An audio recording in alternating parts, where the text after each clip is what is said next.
Council officially open and welcome you to the room. This meeting is open to the public and of course it will also be live streamed. I would like to thank all those who are in the room, my colleagues, our staff members who are here to support us today, and can I also acknowledge everybody watching via Council's social media channels. Can I begin today by acknowledging the Aboriginal parties whose songlines traverse these lands that we meet on today. The Western Waka Waka, the Guyabal, the Jarrawa and the Bigambal peoples, and can I pay my respects to their elders past, present and emerging, for they hold the knowledge, rich traditions and bold ambitions of Australia's first people. Councillors, there are no apologies today. Is there any need to note any leave of absence? Councillor O'Shea, you wish to apply for leave of absence? Yes, thank you, Mayor. I wish to be granted leave of absence from special meetings of Council scheduled on Friday the 22nd of October 2021. Someone like to move accordingly, please? Councillor Carol Taylor, Councillor Rebecca Vonhoff. Those in favour? Motion is carried. A declaration of prescribed conflict of interest at this stage. Anybody wishing to declare? Declarable COI, Councillor Vonhoff. Thank you, Chair. I request that it be minuted that I declared a declarable conflict of interest in relation to item number 3, request for discounted infrastructure charge, temporary economic development incentives for district townships policy 2.32, request to change approval, 12 Wheel Street, Pittsworth. At the Planning and Development Committee meeting of the 12th of October 2021, as the relevant circumstances have not changed, I will leave and stay away from the place where the meeting is being held while this matter is discussed and voted on. Thanks very much. No resolutions required there. Any other matters anyone wishes to bring forward at this point? If not, move to item 3, the confirmation of the minutes. Item 3.1 is the ordinary meeting, the 21st of September 2021, at which all councillors were present. Councillor Vonhoff? I so move. So move.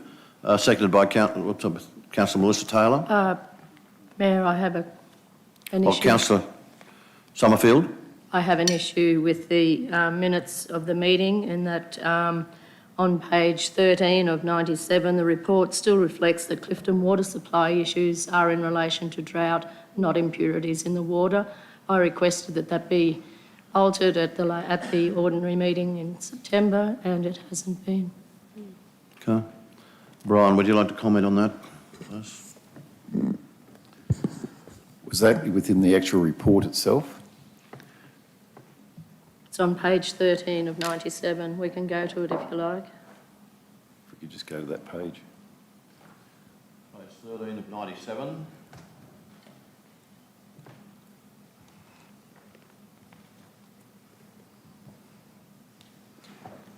We're talking about state government's Warwick pipeline announcement, an interim supply measure. TRC has grilled a GAB at Clifton to address short-term supply issues and to cease expensive daily water carting. The state government should help pay for that bore and its water treatment, as well as our water carting costs to Clifton. They paid for Warwick and Stanthorpe's water carting until it rained recently, and they should help Toowoomba as well. That is reflecting that we want help because of a drought supply of water, not because for a different reason, which is the impurities in the water. Councillors, we can't change a report. We could, if you wanted to make a motion that wanted to note that there was a correction or something on, that would probably be the way to do that. Thanks, Brian. I'd appreciate if we could do that, please.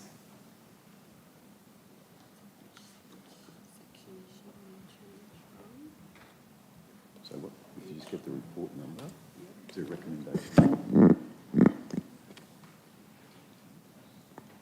I'll just let them sort it out. I'd imagine it may be best if it was part of the motion in respect to the confirmation of the minutes that was noted.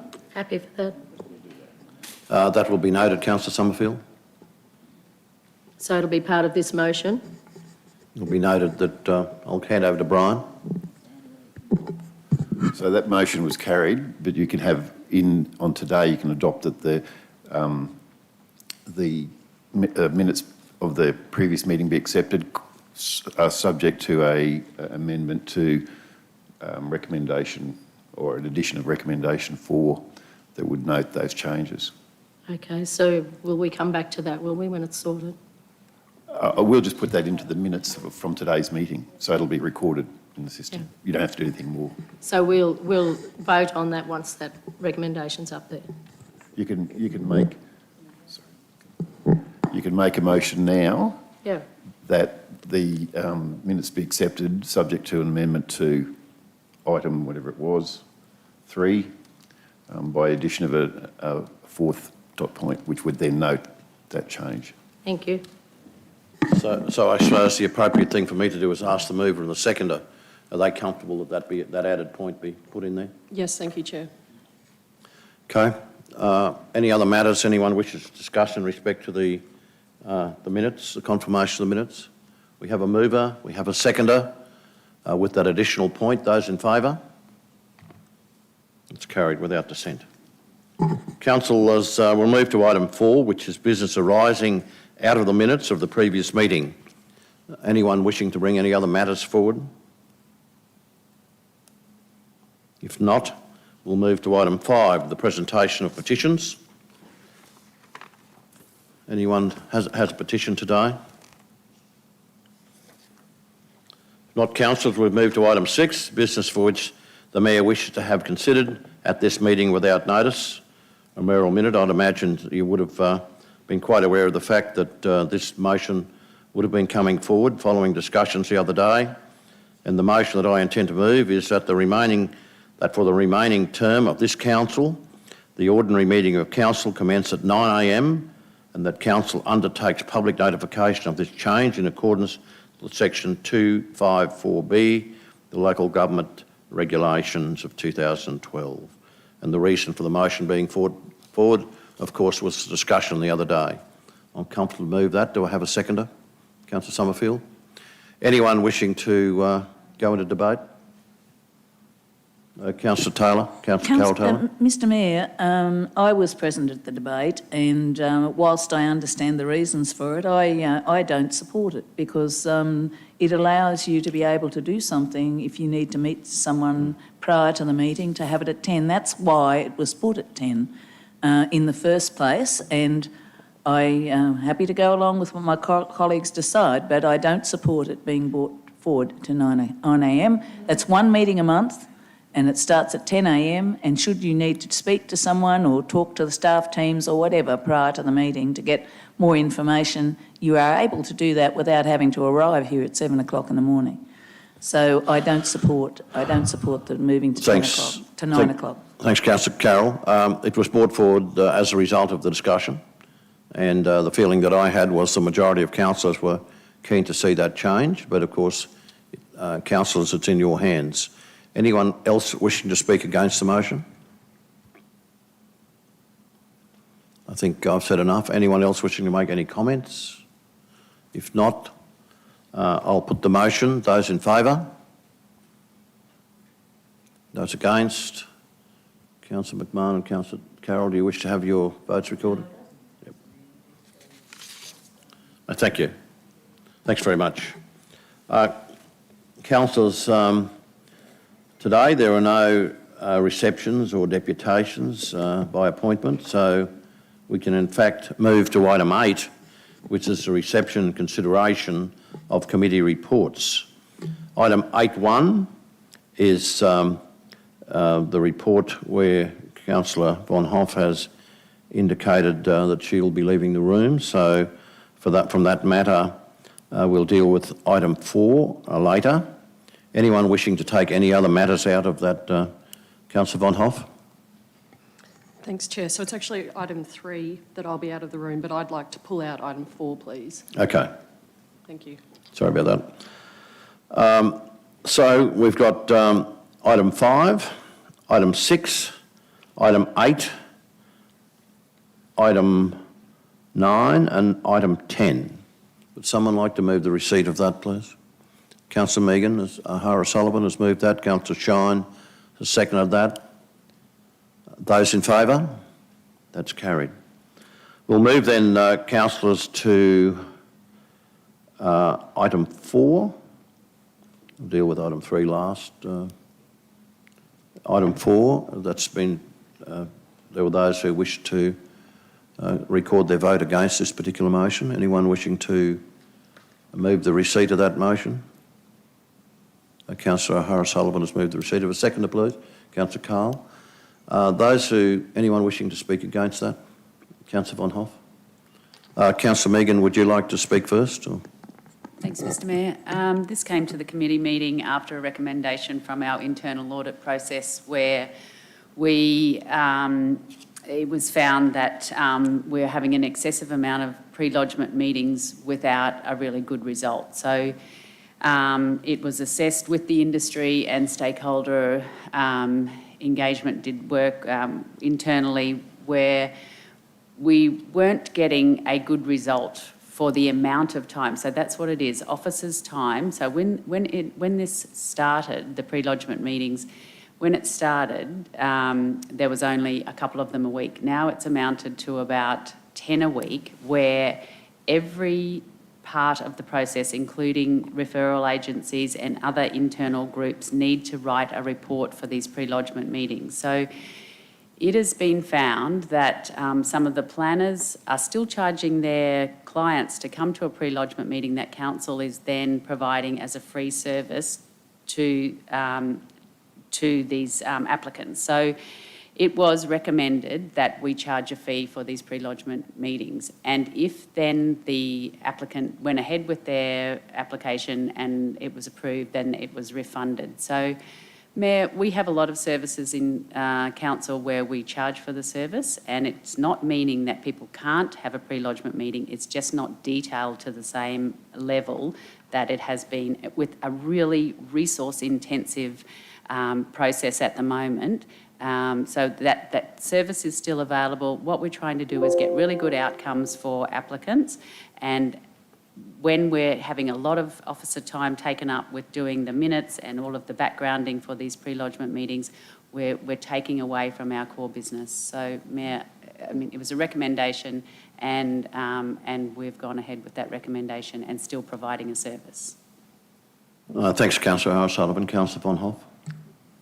Thank you, Mayor. So, listening to Councillor O'Hara-Sullivan's comments there, I think we all appreciate the amount of time that our officers go to with these pre-lodgement meetings.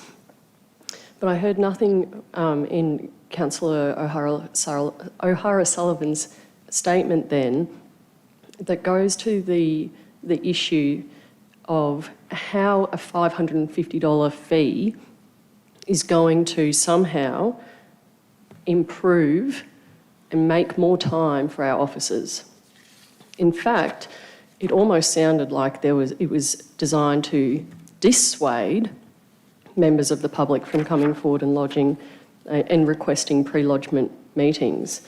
And we're at a time of a housing shortage in Toowoomba region, and we really need to be encouraging people to put forward their development applications so that we can have more properties for people to live in.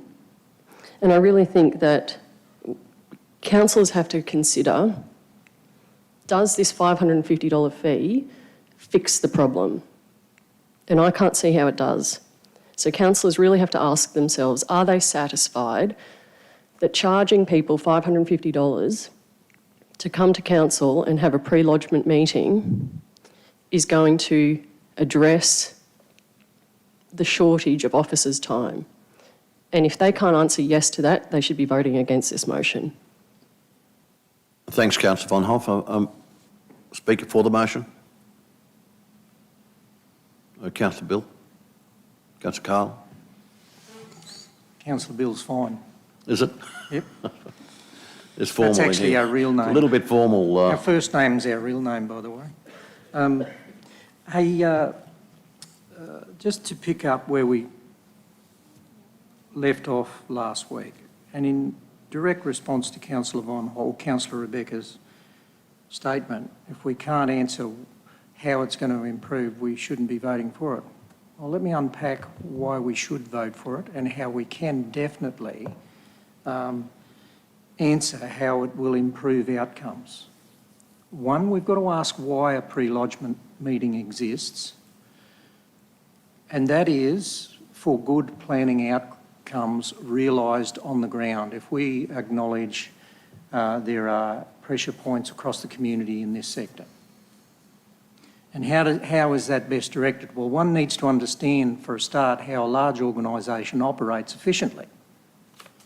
And that is, when a member of the public, a prospective developer, doesn't matter whether they're seasoned or they're novice, they need to be efficiently directed through the proper gateways in a large organisation. In other words, their inquiry needs to be best directed. And the reason for that is because with limited resource, staff, qualified staff, capable of giving appropriate advice, if we do not sort on the front end through that portal of 131 TRC as one of the portals, there are many services that will enable these meetings to continue in varied levels of service, but we need to be able to clarify whether this is a genuine inquiry or, dare I say, just a prospective inquiry fielding some ideas. Now, we need our staff to be able to identify those or be contacted directly with genuine inquiry that wants to see an outcome of a realised property development within our community to address some of the pressures Councillor Rebecca spoke of. If we don't do that, the simple outcome is we will be sitting here at a future executive report meeting analysing a dashboard about how planning staff are underperforming because we haven't been diligent enough as a boardroom to recognise how a large organisation is structured and how people need to be directed appropriately. That's all a member of the public wants. Reverse the role. What would you appreciate? Would you appreciate direct, appropriate advice for the level of your inquiry? And there's one other thing that needs to be said publicly. There are certain sectors of the real estate who are using this forum as a prospectus for their clients 2 and 3 and 4 times to actually put a scenario without any real concrete plan on the ground just to see if they can do it. Now, do you think that's appropriate for a planner who can actually address the core business of dealing with getting development outcomes on the ground? Because that's why these pre-lodgement meetings exist. In the hierarchy of priorities, that's where we should be focusing our outcomes.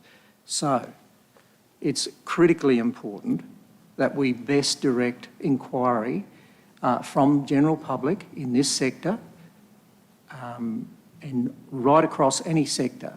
How public interface with this organisation is critically important, and it's critically important that this boardroom gets that. Thank you, Mr. Thanks, Councillor Cahill. A speaker against, Councillor O'Shea. Yeah, thanks, Mr Mayor, and thanks, Councillor Cahill, for your comments. I think you raised a lot of really good points around the process and the outcome that we're trying to achieve.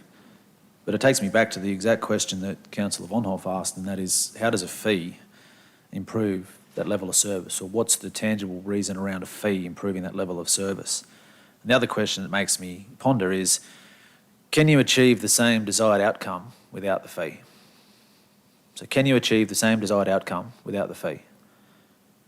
The whole point of this process is being able to sort out what's the best way to serve the community and from our officer's point of view in terms of whether it should be pre-lodgement or it should be some other form of service. We can go through that whole process and we can still determine if something needs to go to a pre-lodgement or not without charging a fee. So for me, it comes back to agree around the reasons for this process being put in place. I think it's a really good step towards that. Is this a service that we feel we should be providing the community, or is it one that we're charging? And I think we should follow through with the process that we've got put in place here. And what we really need to put the microscope under or to analyse is how effective it is and the pressures that it has on resources. Because in 6 months' time, that's what this is about, is about how we best utilise our resources to deliver the best outcome for our community. So in 6 months' time, if we find that this process of sorting which goes to pre-lodgement and et cetera is taking up far too much of officers' time, then effectively the problem we've got is a resource problem. It's not a charging problem, and we need to be better resourced in that area. So I agree with the comments that Councillor Vonhoff has made, and I come back to that same point I made earlier. Can you achieve this same desired outcome that we're trying to achieve through this process without the fee? And to me, absolutely you can. So that is why I put... Thanks, Councillor O'Shea. Is there a speaker for the motion? Councillor McDonald. Thanks, Mr Mayor. Look, we actually spoke a fair bit about this last week, and I would have to say that I had reservations that this would achieve what the outcome may be, which is why we added number 3, the effectiveness of the pre-lodgement meeting fee and process is reviewed after 12 months, because that gives me some confidence. We get a number of requests, if you like, or reports that come to council that come from officers for a variety of reasons. The fact that this came from an audit to suggest that we should be doing something, I think it's important for us to take note, which we did, and that's why there were a few changes made last week in relation to that. It also is a good opportunity for us to remind the community of all the free services that we provide through the planning and development area, and I guess this was flagged last week around particularly landscape and heritage advice and what have you, which also will put strain on the organisation. What got me through to agree on this motion was the fact that we've A, been given some advice, B, the officers have assessed that advice and put forward this opportunity, but C, we also have that chance to clearly articulate to the community the process involved, whereby we can expedite applications for small subdivisions or small lots or 1 into 2, whatever it may be, to actually fast track the planning process at this time where we do have a shortage of housing. So I actually look at it through a different lens, I guess, from Councillor Vonhoff. I actually see this as an opportunity to fast track, and I guess that's my wish, and I hope that that's the same feeling of council officers, in the sense that the pre-lodgement meetings then would be at an elevated level where they pay for the fee, they get an application, that then is refundable or reduced in their overall fee, so it's a net difference to that applicant, net benefit, I guess, to council, but it would actually expedite those smaller applications that can go through the process that's there. It seems, based on the reports that we've got, that pre-lodgements tend to be the way it's going at the moment, rather than going through those processes. So I was unsure, that's why we added those that last thing at the last item number 3, and before I sat comfortable with the motion that was there. Thank you, Councillor McDonald. Speaker against, Councillor Mellissa Taylor. Thank you, Chair. And as previous councillors have said, I have taken note of some very good points made around the room. But when I look at it, and I certainly do understand the premise of the motion. I understand the pressures of resourcing, but I understand also that we've gone to an audit and we've looked at the recommendations of experts. But I look at it from a point of view that, is there another way around it? And I certainly want to support more housing in our area, because we are at a critical part, or a critical situation in Toowoomba. But I just don't know whether charging a fee for a pre-lodgement is going to fix the issue of the resourcing. I'm wondering if there's another way around it, whether we, and I'm not suggesting that this is the solution, but do we not charge a fee for the first meeting, but then for the second meeting or a third meeting that's required, then charge a fee that can be refunded when the approval is given. I'm just wondering if there's other ways around it, because I just think charging a fee will dissuade more potential developments coming forward. And I'm talking about the smaller developments. I'm not talking, about the larger developments that 550 is a pebble in the ocean. It's those smaller, vital developments that we need in our region that could be dissuaded because of an upfront fee. So that's the reason I can't support this motion. Thanks, Councillor Taylor. Is there anyone wishing to speak for the motion? If not, yes, certainly. Thank you, and I do apologise. I was away on council business last week. I appreciate all the comments around the room, but the fact remains this is one of the few councils who have put so many resources at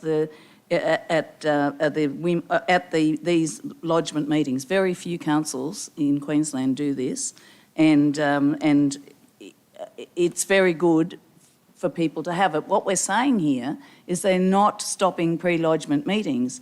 What we're stopping, if you listen to what was said, we're stopping the involved, so highly resourced pre-lodgement meetings, and should they be needed, then they pay for it, and should it result in an application being lodged, then they get everything back except for the GST.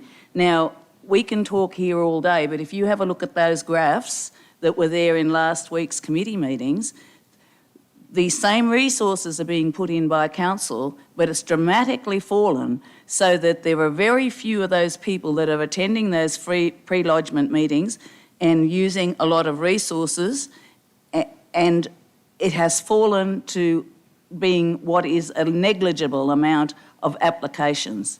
And I consider the fact that this has come through an audit. And we need to be very responsible about how we use council capacity. The fact is, we're having these lodgement meetings. It's just a direct graph going downwards until the last one it's quite negligible. So it's not resulting in more applications. And we can talk about the lack of housing, we can talk about everything. The fact is, we've put resources behind these things, which should they result in more applications, then you would say that's fine. We will support that going forward. It's just dropped dramatically in the last 5 years. So it isn't resulting in more applications. It isn't doing anything to support the lack of housing or anything else. And the fact is that there's still pre-lodgement meetings available, and we are one of the only councils that have ever put these resources aside to such a capacity that we have. So I do support us being responsible in managing our resources, and with the confidence that there will still be the advice available at those pre-lodgement meetings. Thanks very much, Councillor Carroll. Anyone wishing to speak against the motion? Councillor Shine, you wish to speak against? Yeah, thank you. Thanks, Mayor. Just in relation to a point that I understand Councillor Taylor was making, was that very few other councils provided this type of service. My understanding from my recollection, rather, of what was said last week was that there were a multitude of councils that did in fact provide this service, and only two, Brisbane being one, who made a charge at all. And that certainly influenced my vote last week, and unless I'm proved to be incorrect, I would maintain the same stance. Mr Mayor, if I might just reply to that, I'm aware that they provide a service. I don't believe it's as comprehensive as what we are providing at the moment, and that they're providing perhaps what we would drop back to should we not. Okay. And I would probably ask through the Mayor, the Planning General Manager, if he might comment on that, please. Well, we'll let Councillor Shine finish first. And, I'm sorry, Councillor Shine, I thought you had finished. Thank you. Okay. You require a comment from the General Manager of Planning, please, in respect to this.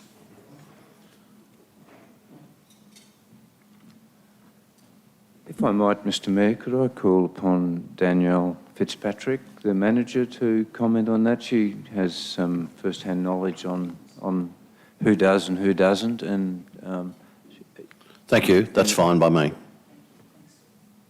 Councillor Shine, you are correct. In terms of the advice we gave last week was that a whole range of local authorities throughout SEQ and Queensland offer a pre-lodgement service. I understand the point that Councillor Taylor was making in the sense of, I guess, a lot of councils offer a pre-lodgement service. The question is, what's the level of comprehensiveness of the services that are offered? And a lot of councils offer the service just as we do, but the question is, what is the level of resource intensiveness that is put into offering that service? And that does vary between councils. And as I guess officers have indicated and the internal audit has indicated, offering the service does involve a significant input of time, not only from our planning staff, but from various of our internal referral partners who all are required to provide written material, which then has to be put together by an officer in order to provide a comprehensive set of minutes. And I guess that is the fundamental issue. It's not that we are suggesting that we don't provide pre-lodgement services. We do that in all different forms now. It's just looking at this particular option of pre-lodgement service, the resource intensiveness of it, and how we can address that such that we can continue to provide a fantastic service with the resources that we've got, and that we don't have to come back to council and seek additional resources. I guess it's about looking at working smarter, still providing a great service to our customers, but being conscious of the fact that, we are an organisation, we do have limited resources, and, we have to look at the way we work and we undertake the tasks that we need to undertake, and look at how we can deliver that within the resources that we have. And that's, I guess, part of this process. And the fee isn't it appeared that the suggestion was that, we'll introduce a fee and that's going to solve the issue. The fee is just one component and the only component that we need to bring to council because it relates to our register of fees and charges. As we indicated, we're looking at introducing other measures, which is having criteria around when these meetings are conducted, and the like. So it's basically a package that we're looking to put together, of which the fee is just one component, not the only component. Thanks very much, Danielle. Did you have a question, Councillor Sommerfield, or you wish to speak? I have a question two questions actually, if I could please, Danielle, and thanks for that update you provided. Thank you, Mayor. I felt right from when this came to us that, that this was going to impact the small-time inexperienced developers rather than the larger, quite experienced developers. And I always felt that there was another way to do it, and Councillor O'Shea mentioned it earlier, that there must be another way to do it to get an outcome rather than a fee. A fee just seems like a simple band-aid solution that's not necessarily going to give us any outcome. So I wondered, you were just talking about sorry, I've gone blank. Criteria? The process that you currently use compared to what other councils may offer for a service. And I wonder whether that couldn't be looked at, that we streamline just how much we do in that pre-lodgement meeting, that we don't provide such a large service, that we'd reduce the time and energy required to provide that service. That's maybe one solution that could be found rather than a fee. Well, that's precisely the exercise we're going through, is looking at how to streamline the services that we offer and to streamline just this particular service that we offer. As we said, you can talk to a technical advice officer, you can make a phone call to whether it's a technical advice officer or a planner. We get written inquiries which we respond to. I, for example, on a daily basis am getting contacted from everyone from a mum and dad who decides they want to talk to the manager to a consultant that wants to discuss some ideas. So there are a myriad of different ways on a daily basis that we communicate and offer information and advice to everyone from mums and dads to consultants. I don't know whether Matt, I can't recall to be honest at the committee meeting, but probably 85 to 90% of the pre-lodgement meetings are requested by consultants who charge their client a fee to come in and have the pre-lodgement with council. So it is not predominantly the mum and dads who are seeking the pre-lodgement service. even when they do, predominantly because of resource constraints and an analysis of what need there is in relation to providing information, often the mums and dads are doing probably the more simple types of developments, whether it's, 1 into 2 reconfiguration of a lot, maybe a dual occupancy, something like that. So it's not significantly complex development. So we're already making those judgments that, look, that does not warrant, 10 resources spending 3 or 4 hours each, trying to provide input. So generally we will already pull those out of the formal pre-lodgement process, and we will sit down and we'll either communicate with them in a face-to-face meeting, which doesn't have detailed minutes associated. It might be a telephone conference, it might be a telephone call. So now we're making judgment calls already as to when we will and won't have the formal meetings. What we're seeking to do is just make it more, give more clarity so that the industry and the community have a greater understanding of how we can provide them with information and assistance, and making it clear as to when and what level of service we think is warranted in particular circumstances. Thanks, Danielle. I think you've helped me even more in that you're on a streamlining process, which to me is the efficiency that we need to find, which is much more preferable than a fee. So then my second question was around number 3 in the recommendation from our committee meeting. It talks about reviewing it after 12 months from the introduction.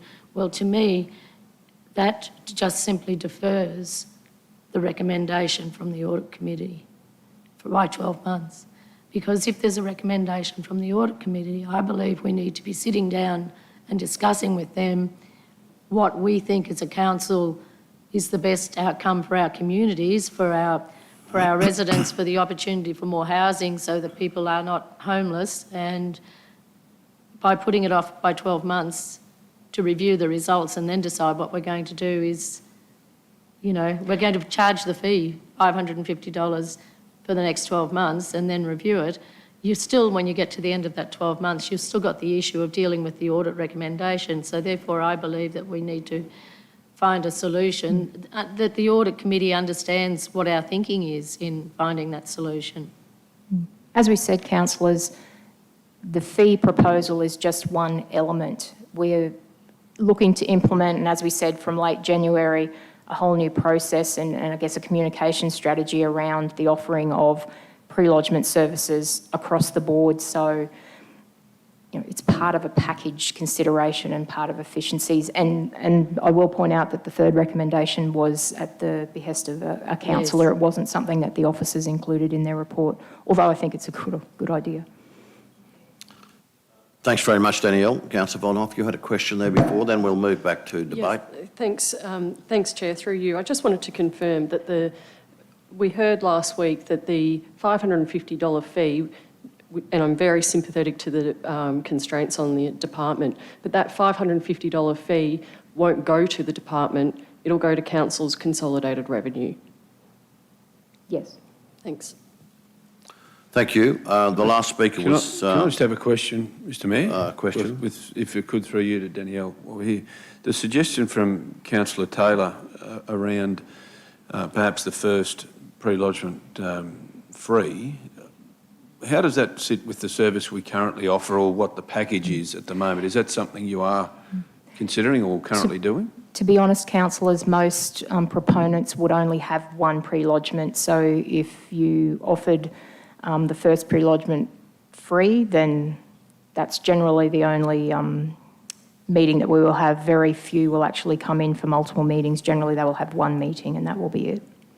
Can I follow up on that? Mm-hmm. So can you just work through the process then? So if someone is unsure or whether it should be a pre-lodgement or not, surely they have initial consultation with council officers, which would then go in that direction.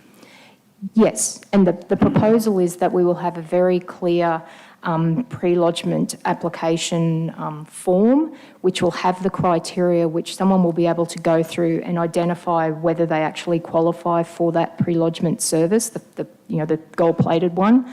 Also, as Matt Coleman indicated at the committee meeting last week, we have, I like to call it the X factor. So if you have some sort of really interesting proposal that perhaps doesn't, neatly fit within the criteria, but we think this sounds really interesting. We're happy to have the full pre-lodgement meeting, then we're certainly happy to do that also. But generally at the moment, which probably isn't consistent and we need to get greater clarity for people, the pre-lodgement requests just come in for anything and everything. They're then filtered through our principal planners, and sometimes they have a discussion with myself, although generally they will manage that themselves, and a determination is made at that level and probably with the senior planners as to whether they will conduct the full pre-lodgement or whether they will, still communicate with the proponent but offer a service in a different way, like just a face-to-face meeting that's not minuted, or an email or a teleconference. So it's happening now. It's just not a consistent approach or probably necessarily an equitable approach, and we want to get clarity around it such that our customers have clear clarity as to when they're entitled to a full pre-lodgement and what other forms of pre-lodgement service that we can offer. The last speaker was against the motion. Anyone wishing to speak for the motion? If not, Councillor Megan, would you wish to sum up, please? Oh, thanks, Mr Mayor. I just wondered whether Councillor Shine had finished. Had you? You had. Okay, thank you. Thanks, everyone, for the debate, and we've spent a really long time on it. But and I understand your concerns, I really do. But I guess our number one job around this table is to run an efficient and look at our services and say, do we value the officers' time that they are putting into these pre-lodgement meetings? Because that's what it comes down to. Are we providing a service for free and not valuing the officers' time, experience, advice to these people, but still offering a service to the people that don't need to go to the pre-lodgement, to a full pre-lodgement, with all the work around that? So to me, my job as a board member is to look at our services and say, I value those officers, I value their time, and I'm prepared for them to charge for it. Thanks very much. So that closes the debate. I'll now call for a vote, please. Those in favour? 1, 2, 3, 5. Those against? 1, 2, 3. Motion's lost. I'd imagine it'd be fair to say that we would deal with this matter during the next month to bring it back to this council in another form or set a policy. Would that be a reasonable suggestion?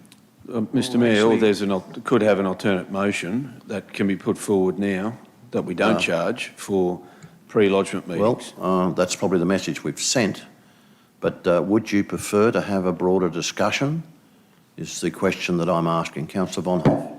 Thanks, Mayor. I would prefer to have a larger discussion, because I do hear the words spoken around the table this morning were unanimously an acknowledgement of the amount of time that the planning department spends on these pre-lodgement meetings. So we all acknowledge there's a need. It's just about, and we see that there's been the internal audit that's found there's a need. We're all in agreement. It's about how do we actually appropriately address that need. And that might be a bigger conversation where we brainstorm processes and how we fix it properly. Yes, I think there's a broader discussion that needs to be completed around this. Councillor McDonald. So, Mayor, perhaps the motion is simply that this item is deferred for further consideration following an information session and a committee report through planning and development. I think that's a reasonable. Councillor Sommerfield, you're shaking your head. I am, Mr Mayor. This item has been voted down. It can't be deferred. What can happen... Well, I think what Councillor McDonald meant is we have discussion further down the track to resolve the broader issue, is the way I took it. Well, I think the room has voted against a fee, but we haven't voted against a solution. And the solution is not a fee, so therefore it shouldn't be deferred.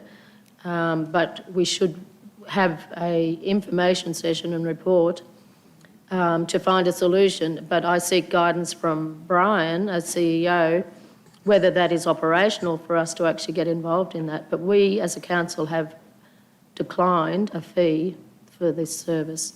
So it'll be, what the solution needs to be is how planning can manage it moving forward. And I hear Danielle saying that they're starting to streamline the process, and that's a journey for them from what I heard.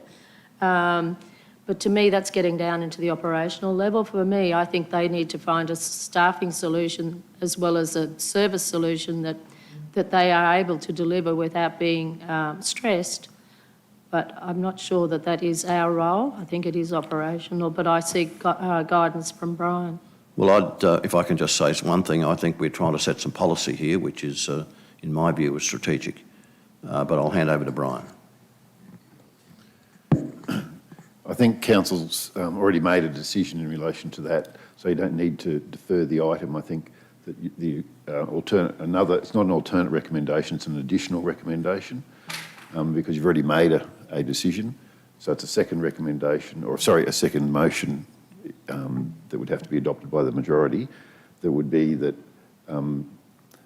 this item be further considered at a following an information session. Sorry, Brian, I disagree because we've declined a fee. What we're looking for is a solution for the planning department that means they can continue to deliver the service. If you want to be more specific, you can basically say that solution the matter of alternative options for yes. pre-lodgement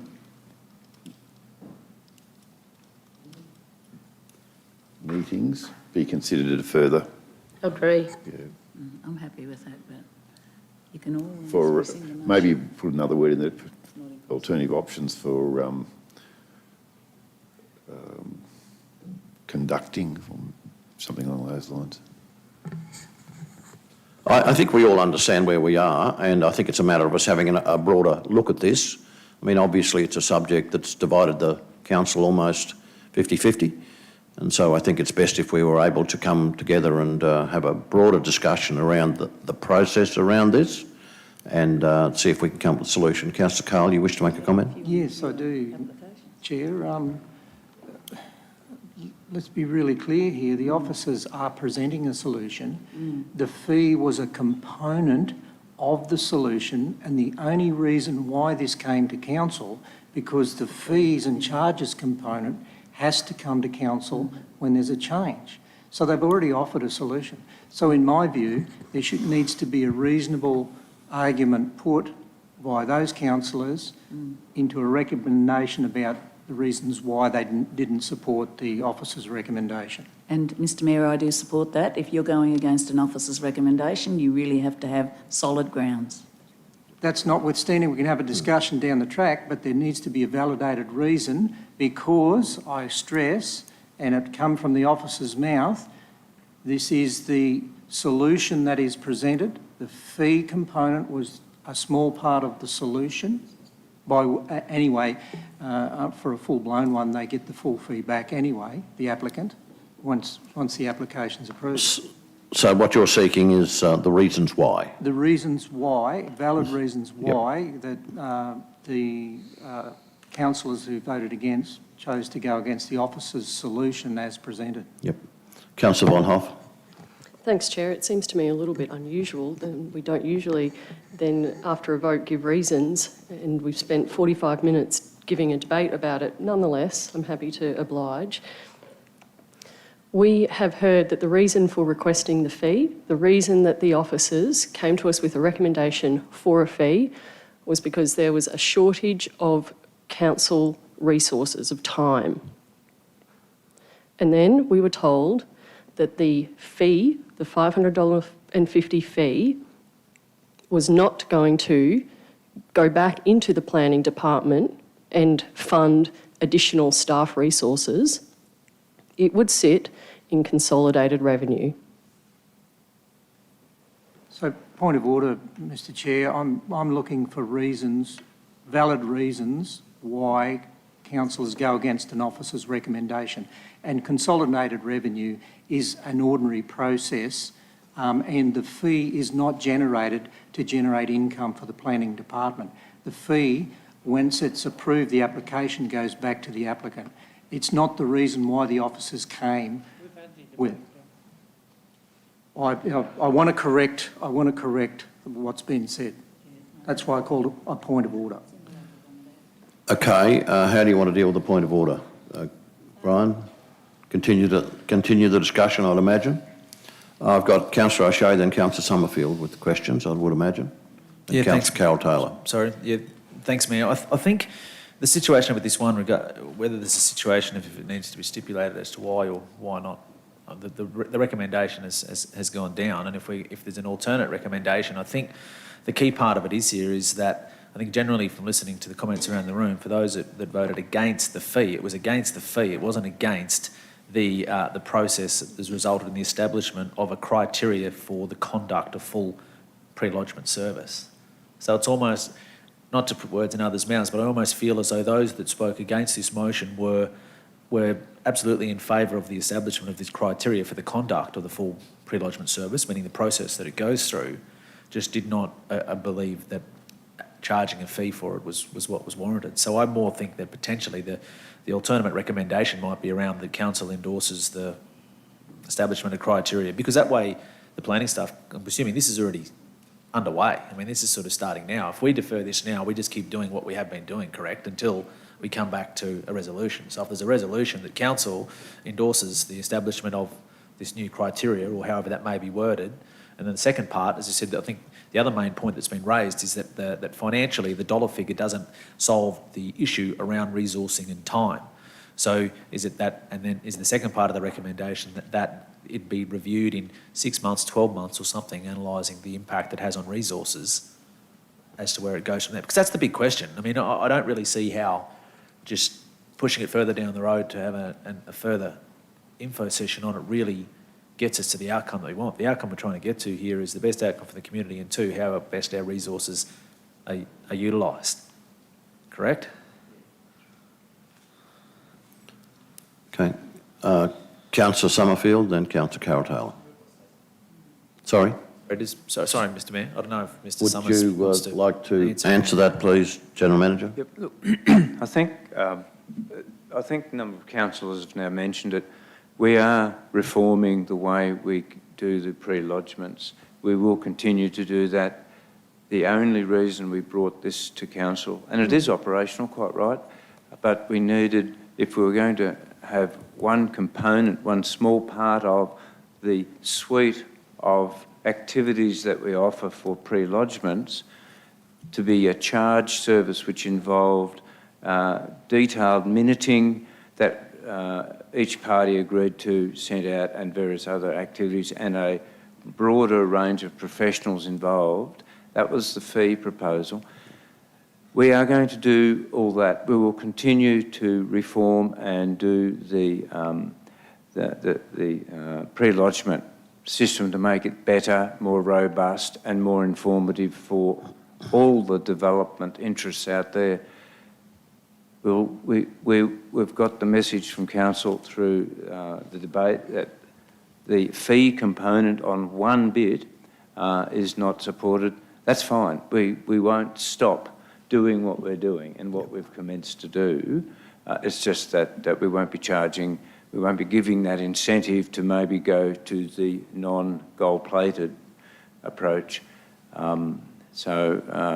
We do have other ways of sieving and sorting the goats from the sheep, I guess. But it's important to know that councils understand that we will continue this reform process. And I think we will be bringing back, I think, as part of the audit report anyway, the improvements that we will incur going forward with the changes. So not having a charge won't kill the approach that we're taking in terms of pre-lodgements. I just wanted to make that clear, which has been actually mentioned by a couple of councillors already. Councillor Sommerfield. Yeah, thank you, Mr Mayor, and thank you very much for that, Stuart. You've clarified it quite clearly. We don't need the additional recommendation. Councillor Vonhoff did provide reasons for the recommendation against the the recommended officers' recommendation. And I think we can just leave it at that. We've provided a reason why. We also have this live streamed recording of the debate, should anyone want to know further details, or we could write a full essay on the reasons why, but I think one of those, that one right there, is probably enough. And I think we've dealt with the issue. So you're comfortable with the reasons for the recommendation?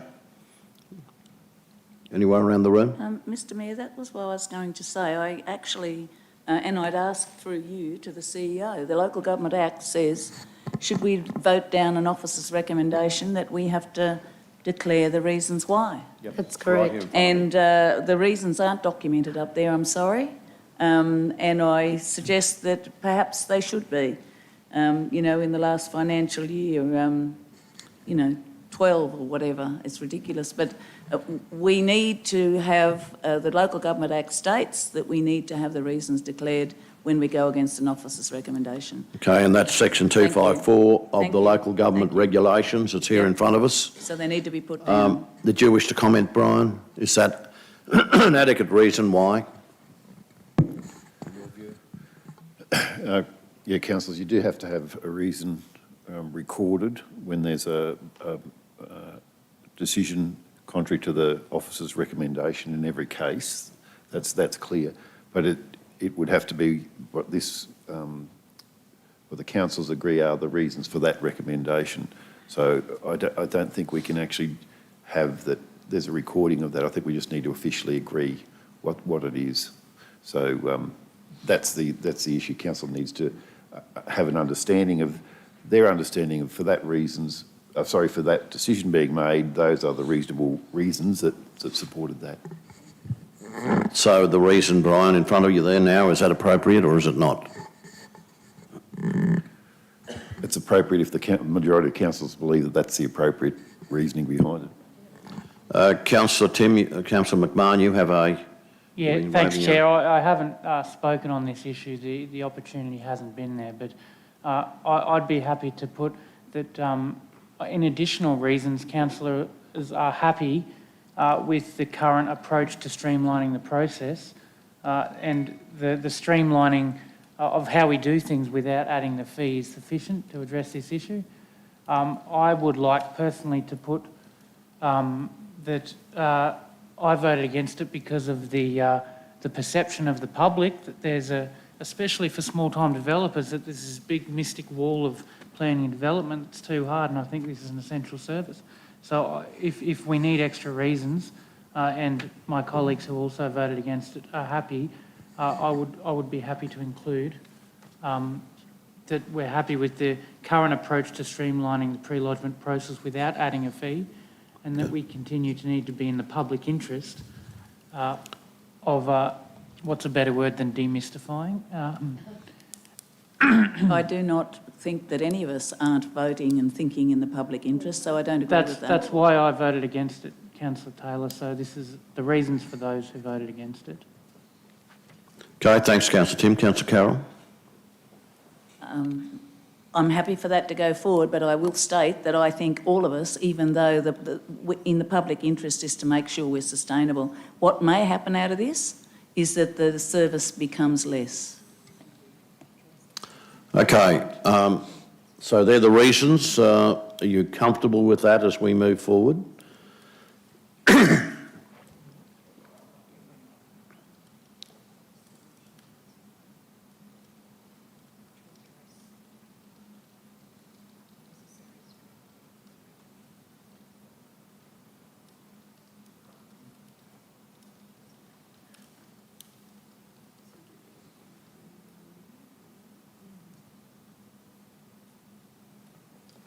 Chair, can I just apologise to my colleagues for not appreciating that section of the Local Government Act, that the recommendation that's voted down against the officer's motion has to have reasons accompanied to. I apologise for that. Thank you. We're just getting this in order now.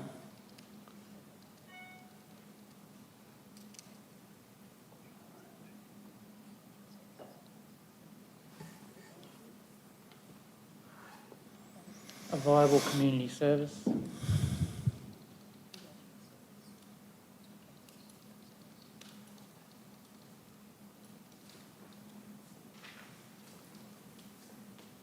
Good. Thanks, Danielle. Good on you. Okay, it's before you, councillors. You're comfortable that that's where we are? And that's tells the story appropriately.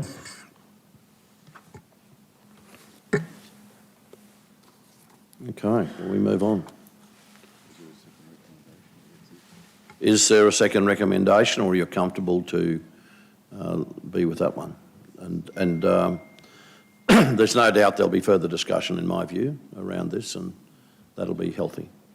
So thanks very much for the debate there. Councillors, there is one other matter within Planning and Development Committee meeting, and that is item 3, for which Councillor Vonhoff has indicated she will leave the room. Would someone like to move item 3, please? Yep. Councillor Megan O'Hara Sullivan, Councillor Nancy Sommerfield, those in favour? That's carried. If you can ask Councillor Vonhoff to come back in the room, please. We'll have to go to the annual report now.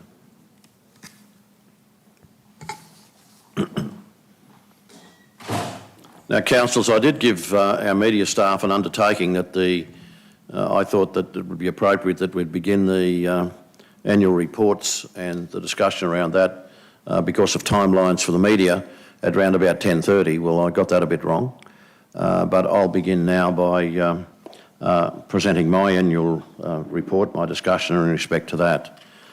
My fellow councillors, CEO, staff and members of the public, it is my pleasure now to table the 2020-21 Toowoomba Regional Council Annual Report. March this year marked 1 year since Council's Local Disaster Management Group activated an alert status in response to the COVID-19. This is the longest alert status that we have ever been continually at this particular level. In the past 12 months have been amongst the most extraordinary that I have seen, and many of you would agree, during your careers in local government. Our annual report chronicles our achievements during the 2021 financial year and provides a transparent summary of how we have spent money received via rates, via grants, via fees and other revenue sources. Our region has fared very well during COVID-19, but Council is fully aware of the financial, social and emotional toll that our community has experienced during this period.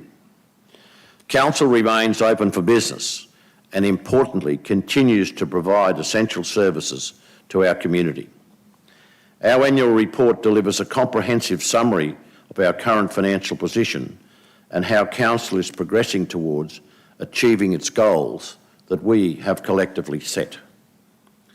Our solid financial position enables us to invest in the dedicated pandemic response investment program that stimulated our economic activity right across the Toowoomba region, in infrastructure, in initiatives and strategies for now and for years to come. The quick summary is some sectors of the economy are performing well despite the overall economic downturn. The 2019-20 financial year, Council managed a $567 million budget, including a $215 million capital program, along with an operational budget of $352 million. Councillors, we are a very significant player in the economic profile of our local economy. Investment is strong in our region, and Council is committed to engaging with our community to realise a shared and a sustainable future. The Queensland Treasury Corporation continues to endorse our sound financial position, and through rigorous planning and responsible fiscal management, Council has continued to deliver value for money services to the community despite the decreasing reliance on revenue from external grants. And there is absolutely no doubt that as people who sit around this room, we need to join local government all across Australia in searching for more external funding for local government.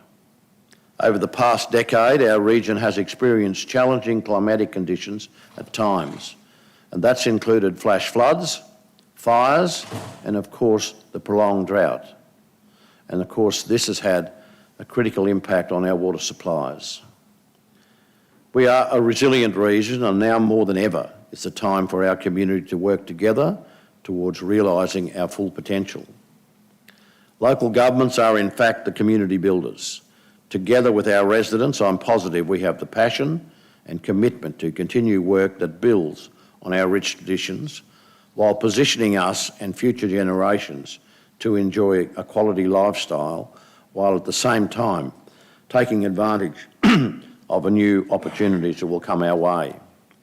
Water security is our highest priority, and this year Council developed a Water Vision 2050 in conjunction with the state and federal government and neighbouring councils to create a long-term water strategy for our whole region.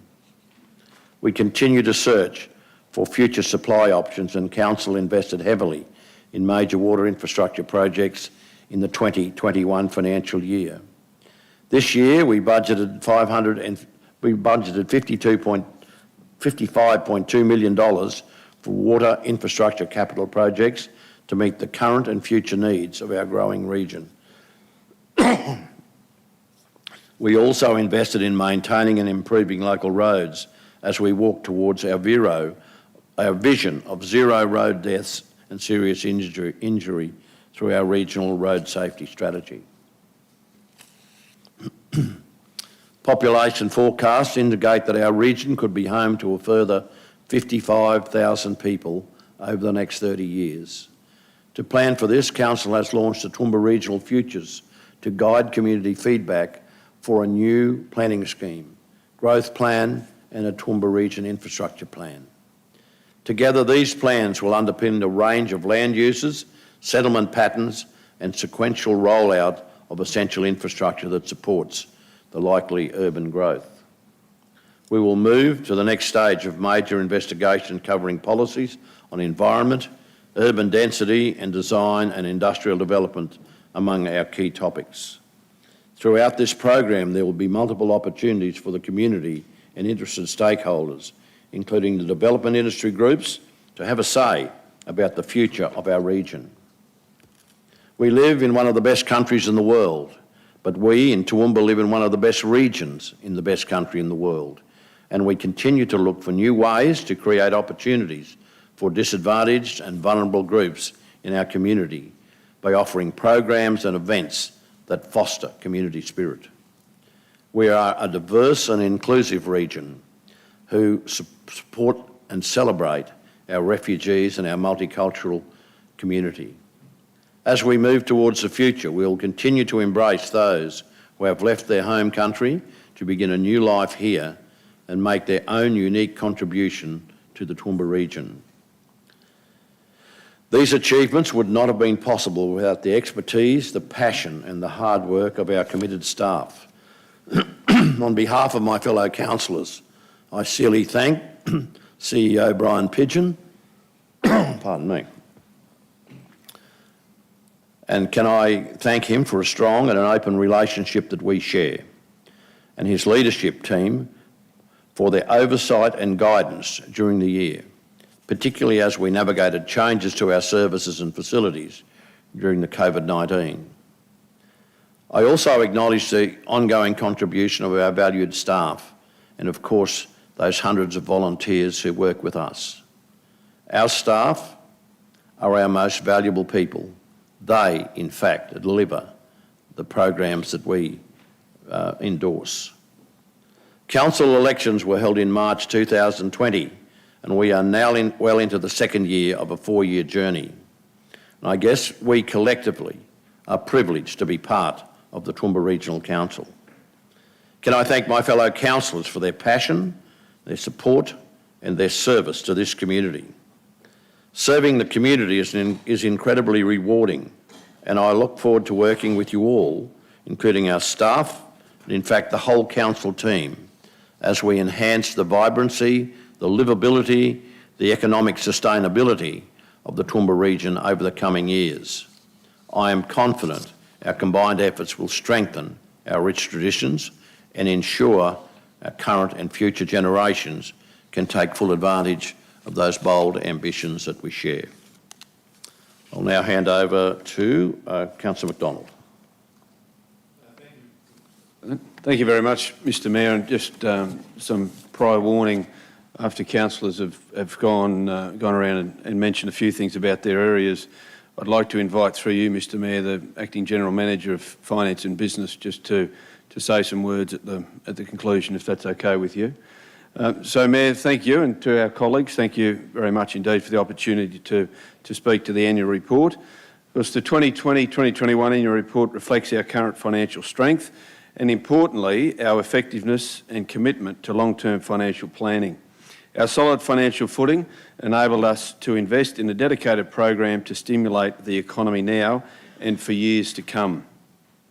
I'd like to share with you some of the highlights from my personal perspective of this year, and the Mayor's mentioned a couple of those, but I'd like to reinforce them.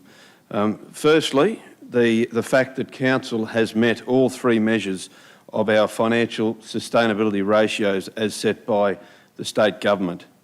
This year, we delivered 91.03%, just over 91% of our asset sustainability ratio, which is a target greater than 90%, which indicates our continuance to renew and replace our assets in a way that positions the region positively for the future. Council manages an asset base worth $5.45 billion, and this year spent $164 million to renew, upgrade and build new assets for the community. For those of you who are interested in these elements, they're actually on page 46 to 49 of the annual report, or 99 to 102 in board books. Our net financial liabilities ratio indicates the extent to which operating revenue raised by Council can cover what we owe. The target ratio over the long term is less than 60%, and this financial year Council delivered a 54.69% ratio. That's the second of our ratios to meet by the state government. Our third ratio is the operating surplus ratio, and this year Council's revenue is covering our operational expenses. The target range for this ratio is between 0% and 10%, with Council delivering a 4.17% ratio this financial year, reporting an operating surplus of $15 million. The second highlight is around Council's maintenance, if you like, of its Queensland Treasury Corporation QTC credit rating, and the Mayor mentioned this earlier, with a sound rating and neutral outlook. This review indicated a stable cash outlook with no loan refinancing required. The third highlight is around local spend, and I'm very proud to be part of a council that is committed to supporting our local business. The local target spend that we set ourselves strategically was 60%. I'm very proud to report that Council's commitment to spending local was at a record level, the 2020-2021 financial year, with $202 million spent locally, equating to 64% of our overall expenditure. Changes to Council's procurement policy over the last 18 months has played a key role in achieving this result. The Finance and Business Strategy Group supports Council to be an accountable, effective and transparent organisation that delivers outcomes for the community, with the group achieving 96% of actions planned against the operational plan this financial year. With a workforce of some 1,700 people, Council is one of the largest employers in the Toowoomba region. Every day, our talented staff manage a spectrum of activities that range from multi-million-dollar infrastructure projects to community events and everything in between.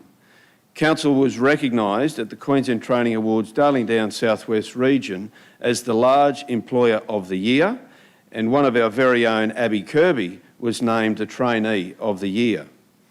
This year, our customer service staff assisted our residents with a staggering 130,000 plus phone calls and almost 40,000 face-to-face counter interactions.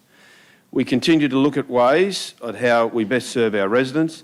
In the past year, we've achieved a 94% customer satisfaction rate. During the year, we launched 3 innovative digital initiatives, including an online real estate portal, along with a new live web chat function and arrangement to pay option, all directed at better serving the community. I'd now like to hand over to Portfolio Lead of Finance and Business Strategy, Councillor Kerry Shine, and in doing so, thank him for his passionate commitment to the task. Thank you, Councillor McDonald. Council's Finance and Business Strategy branch supports Council to be an accountable, effective and transparent organisation that delivers strong outcomes for the community.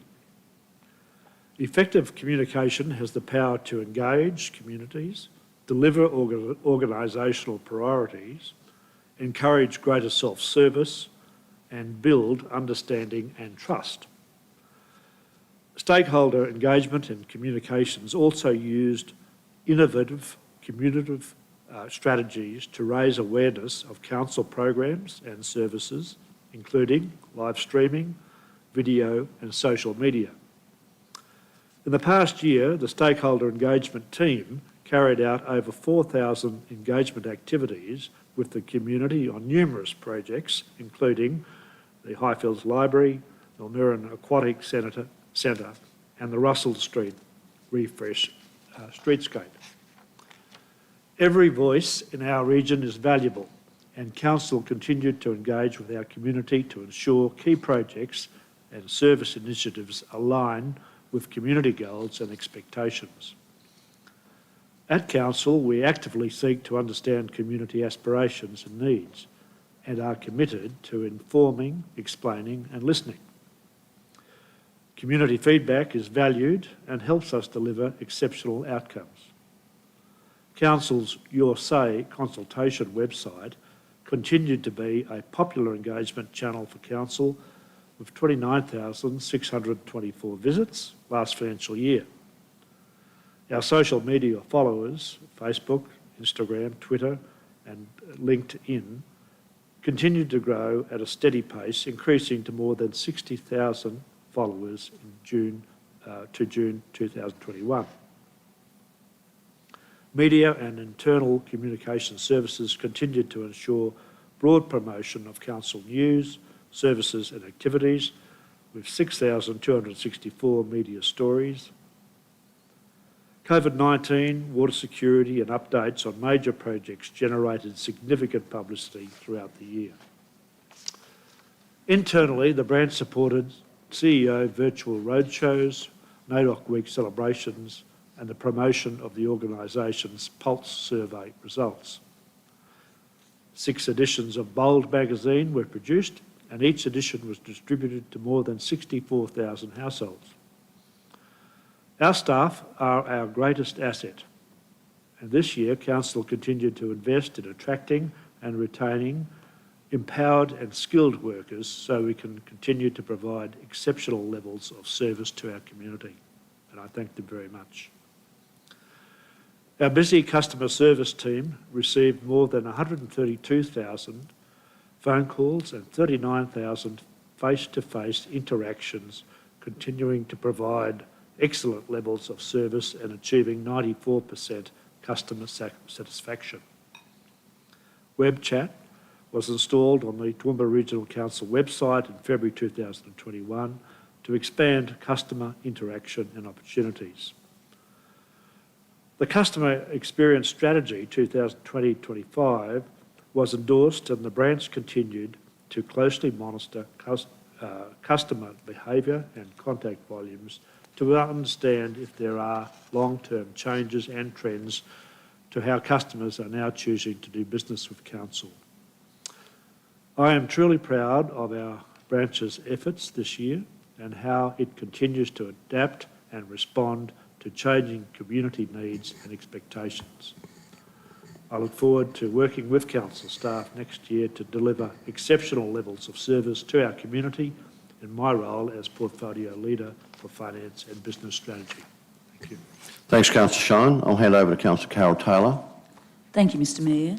Mr Mayor, councillors, our management team, staff, as we are aware, the past year has been one of great accomplishment amid very challenging circumstances.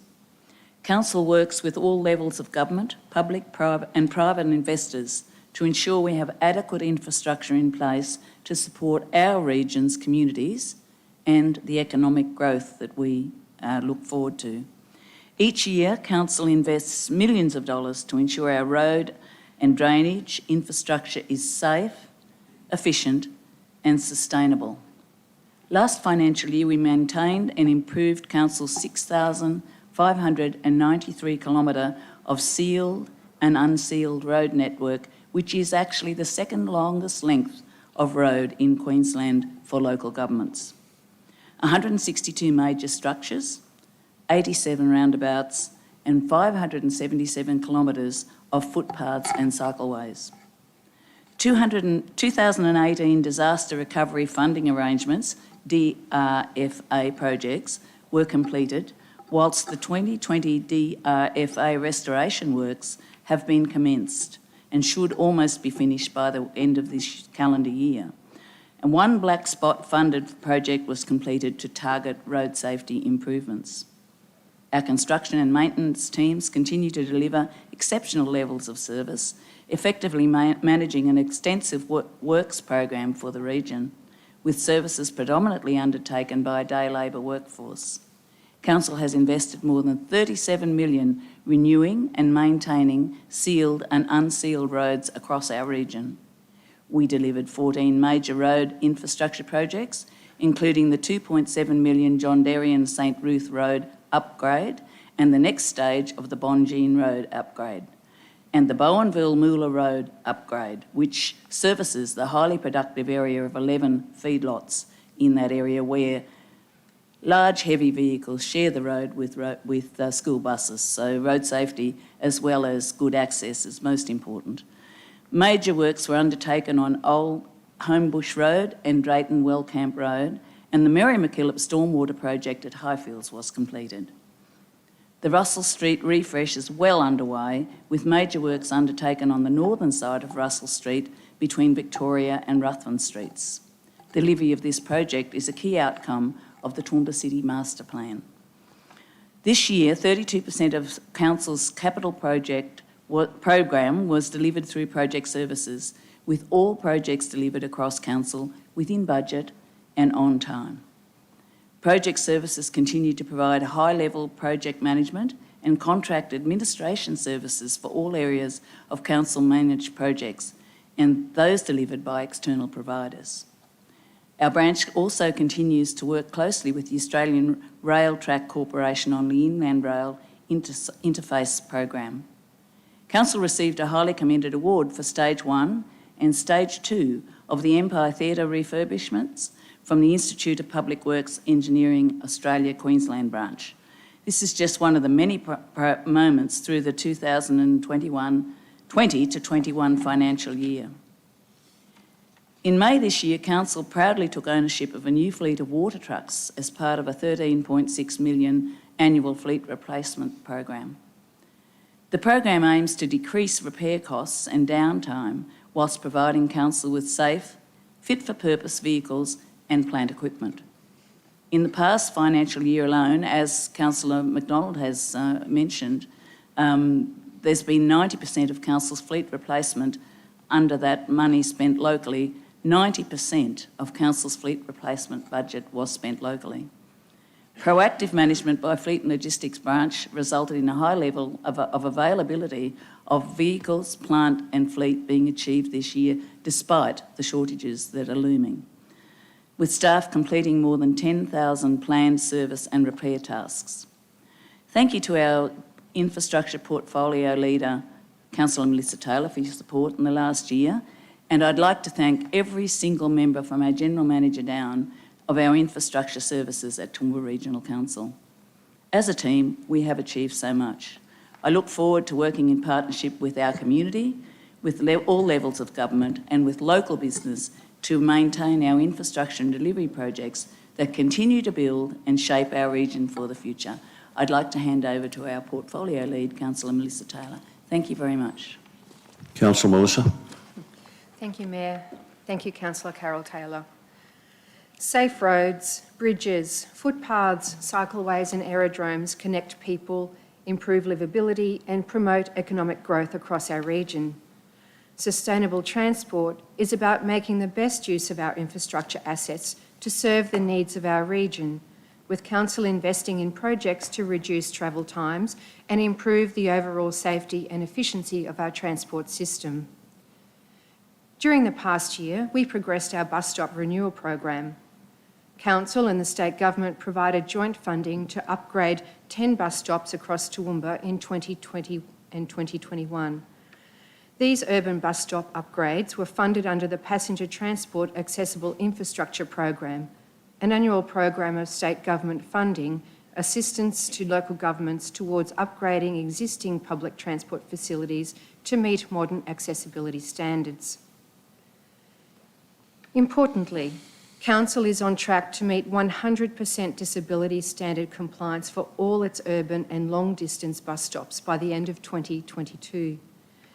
We are also looking forward to the future, and this includes encouraging positive action on urban and regional cycling, walking and public transport issues. In June, the Agricultural Transport and Logistics Industry Forum was held at the Highfields Cultural Centre with more than 30 representatives from industry, local and state government attending, with the aim of progressing initiatives in coming years. Council-managed aerodromes in Toowoomba, Millmerran and Pittsworth continue to support general aviation business across the region, including aircraft maintenance, emergency services and flight training. Toowoomba Aerodrome recorded more than 30,000 aircraft movements, takeoffs and landings, an increase on the previous year's 29,000 movements, despite a quiet firefighting season and COVID-19 restrictions.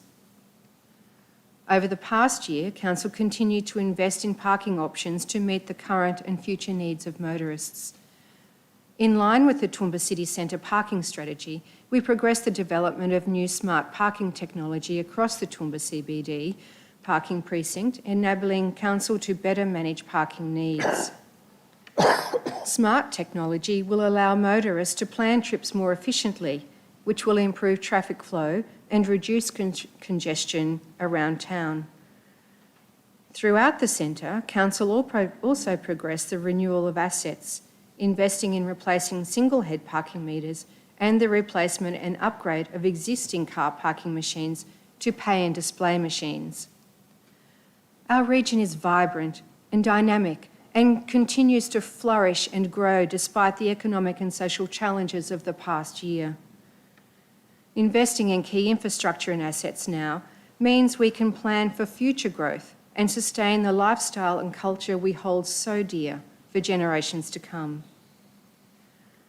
I would also like to acknowledge the councillors around the table for the passionate democratic debate and engagement during the term thus far, which is always in the best interest of our beautiful region and its residents. I would like to acknowledge Councillor Carol Taylor for her support, and a special thanks to Infrastructure Services Group General Manager Mike Brady and his entire infrastructure team. The ISG team work every day for the betterment, safety and efficiency of our residents' travel around the region, and I thank the entire team very much. Thanks very much, Councillor Mellissa Taylor. I'll hand over now to Councillor Vonhoff. Thanks, Chair. Colleagues, and I'd like to acknowledge Councillor Nancy Sommerfield, the Portfolio Lead in Water and Waste Committee. This year, Council balanced the need to build new water infrastructure with ongoing maintenance and replacement costs for our existing assets. We budgeted for renewing ageing infrastructure across the region, allocating $55.25 million into water infrastructure capital projects to meet the current and future needs of our growing region. Council managed more than 3,300 kilometres of water and wastewater pipeline. During the year, Council also supplied around 2,000 megalitres of recycled water for use in industry, as well as golf course irrigation and on-site usage at Council treatment plants. As the Mayor said, water security remains this Council's top priority. Council provided more than 16,500 megalitres of drinking water to 65,000 residential, commercial and council properties over the year. Additionally, we've continued critical discussions with all levels of government on the need for long-term water security for the entire region. We've been clear and we've been united in showing the state government that we are worth backing.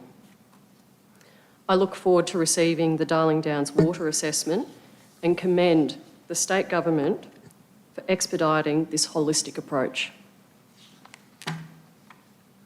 This year we developed Water Vision 2050, an overview of Toowoomba Region's water supply system, the challenges faced and the opportunities available to ensure current and future water supply issues are addressed.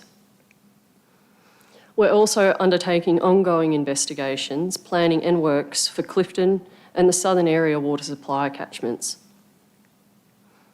In March this year, drilling on a Great Artesian Basin test bore at Clifton was undertaken, and this project continues to progress towards providing a quality and reliable water supply to the town by early 2022.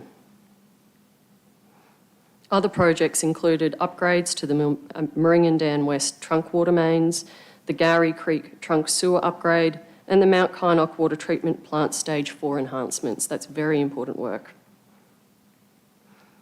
The Toowoomba region primarily relies on its 3 dams, 2 weirs, and numerous groundwater bores and 7 water treatment plants, as well as our connection to Wivenhoe Dam for water security. However, as our population increases and drought conditions remain, Council continues to search for additional ways to conserve water. We know that the climate has changed, and regardless of whether there is substantial rain over the coming years, Council is committed to providing long-term water security for our entire community. People have been saying it for a very long time, but it's true today. You dig a well before you need it. I'd like to hand over to Councillor Nancy Sommerfield.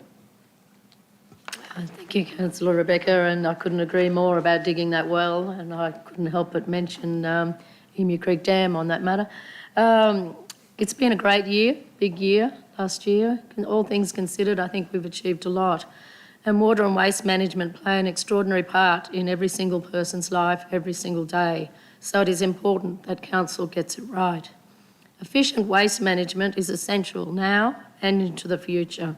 Council strives to create clean and healthy environments for our communities to flourish. We are committed to redirecting waste away from landfill, repurposing and recycling as much as possible in other beneficial uses. Last financial year, over 88,000 wheelie bins were collected each and every week. Almost 9,000 tonnes of waste were recycled through curbside collection and 8,500 tonnes of green waste diverted. This year, the region's first Tier 2 waste facility was opened at Clinton. Slightly smaller than our award-winning facility at O'Mara Road, the Clinton facility offers similar opportunities to segregate waste, ensuring less waste to landfill. Council has now also incorporated mattress and polystyrene recycling, free monthly mulch service trial and Revive a Reuse shop, which sells a diverse lineup of products including furniture, appliances, push bikes, collectibles and tools, all saved from landfill at Clinton.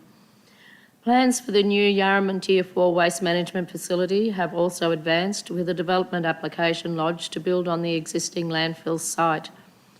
I've been in the water and waste portfolio since 2012, and there's never been a more exciting time to be in waste, where the industry across the sector continues to strive for better. It is an ever-evolving door of new technologies, new recycling opportunities, looking at disused roof shingles, glass and rubber into roads, mattress foam into boxing bags, polystyrene in the building industry, gas extraction from landfill, gas from fridges being reused, tennis balls from leftover rubber, playground equipment, park benches, so many things. Waste is such an exciting field to be working in, and I love every minute of it. I would like to thank the General Manager, Damien Platts, and particularly thank Waste Manager Matt Torr and his team for his sound stewardship throughout the year. Thank you also to my colleague, Councillor Rebecca, for her support. We have achieved a lot in waste, for which I and the environment are extremely grateful. Let's recycle today for a better tomorrow. Thanks very much, Councillor Sommerfield. I'll hand over now to Councillor O'Shea. Thank you, Mr Mayor and fellow councillors. I'd like to begin by acknowledging the leadership of the General Manager of Environment and Community Services, Mr Nick Hauser, who I believe combines his vast knowledge and skills with a passion for community, which certainly holds our community in good stead. Also acknowledging Portfolio Lead Councillor Tim McMahon, who likewise brings a similar skill set to the portfolio. Councillors and general public, during the 2020-21 financial year, we celebrated the 71st year of the Toowoomba Carnival of Flowers. For the first time in its history, it was held amid a global pandemic. It was the first free, unfenced outdoor major tourism event in Australia to be delivered during COVID-19 restrictions. Last year, Carnival attracted higher than expected visitors, with more than 197,000 people flocking to Queen's Park and Laurelbank Park during spectacular spring weather. Council also delivered a number of significant projects, including progress on the Highfields Library and completion of Toowoomba's Carnival Lane. The new Highfields Library will include an outdoor area for children's activities, dedicated reading spaces, computer facilities and free Wi-Fi access. Property Services is responsible for maintenance of Council's civic buildings, acquisition and disposal of land and leasing of Council properties. The ongoing complexities of working through the ever-changing COVID-19 situation, coupled with the tightening labour market for skilled technical staff, created an unanticipated challenge for the Property Services branch to achieve operational plan goals. The branch played a key role in supporting Queensland Health's COVID-19 response for the Toowoomba region, including the establishment of a testing site at Charlton. Council's Park and Recreation team continued to maintain Council's parks and preserve and protect public lands through conservation and pest management. Volunteers are the backbone of our community. The past year, Council supported vulnerable volunteers who used extended leave due to COVID-19 and provided support and guidance to internal and external volunteering programs, with 458 engagements achieved. Property Services oversaw the delivery of several significant projects this year, including the completion of Toowoomba's Carnival Lane and Stage 3 of the Empire Theatre upgrade and continued construction of the new Highfields Library. With more than 27,000 people aged between 12 and 24 living in our region, it's important that young people are involved in the development of our communities and have the opportunities to shape the topics and issues that matter most to them. This year, Council facilitated 105 Regional Youth Advisory Committee meetings and undertook external engagements to support youth issues, youth engagement and sector opportunities. Over 37,000 people attended 443 council and community-led events and programs, including drive-in movies, online workshops, event revisioning workshops and festivals. More than 44,800 attendances were recorded at a range of low-cost fitness and healthy living workshops as a part of Council's award-winning The Change project. Crow's Nest Gallery was closed this year due to COVID-19, with the physical size of the gallery not able to operate under Queensland Health's density requirements. Rosalie Gallery was also closed for nearly 2 months for renovations, and extensive maintenance work was completed at the Toowoomba Regional Art Gallery. Despite these challenges, over 21,000 gallery visitors attended 45 exhibitions, while more than 1 million library items were loaned, including over 500,000 digital items and 820 physical items, and more than 30,000 hours of free public internet was also provided. I'd like now to hand over to Portfolio Lead Councillor Tim McMahon. Thanks, Councillor O'Shea. I'm very proud of the role Council played in the past year contributing to our livability through the provision of parks, barbecues, bikeways and open spaces that promote active lifestyles and community connections across our region. The Toowoomba region's magnificent parks and gardens are part of our rich traditions. Council manages 575 parks and open spaces, including more than 1,000 hectares of actively managed park and more than 5,500 hectares of natural areas. We are the Garden City, and the past year further upgrades to our premier urban park, Queen's Park, were completed as part of the Queen's Park Master Plan, which is on track to be finished in June 2022. I acknowledge the state government and their contributions to this.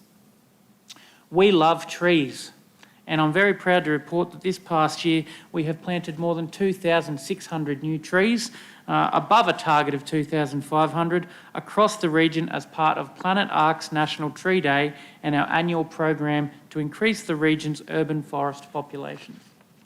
Many of these were planted around Westbrook, but 302 trees were also planted in 15 streets across Pittsworth in late 2020. New street trees were also planted in Maringandan, Yarraman, Crow's Nest and Highfields. Good climatic conditions has also enabled Council to establish trees and tube stock planting and complete tree planting requests in various suburbs across Toowoomba region. Parks and Recreation Services progressed a range of capital projects such as improvement to Tobruk Memorial Drive and Nellie Robinson Park.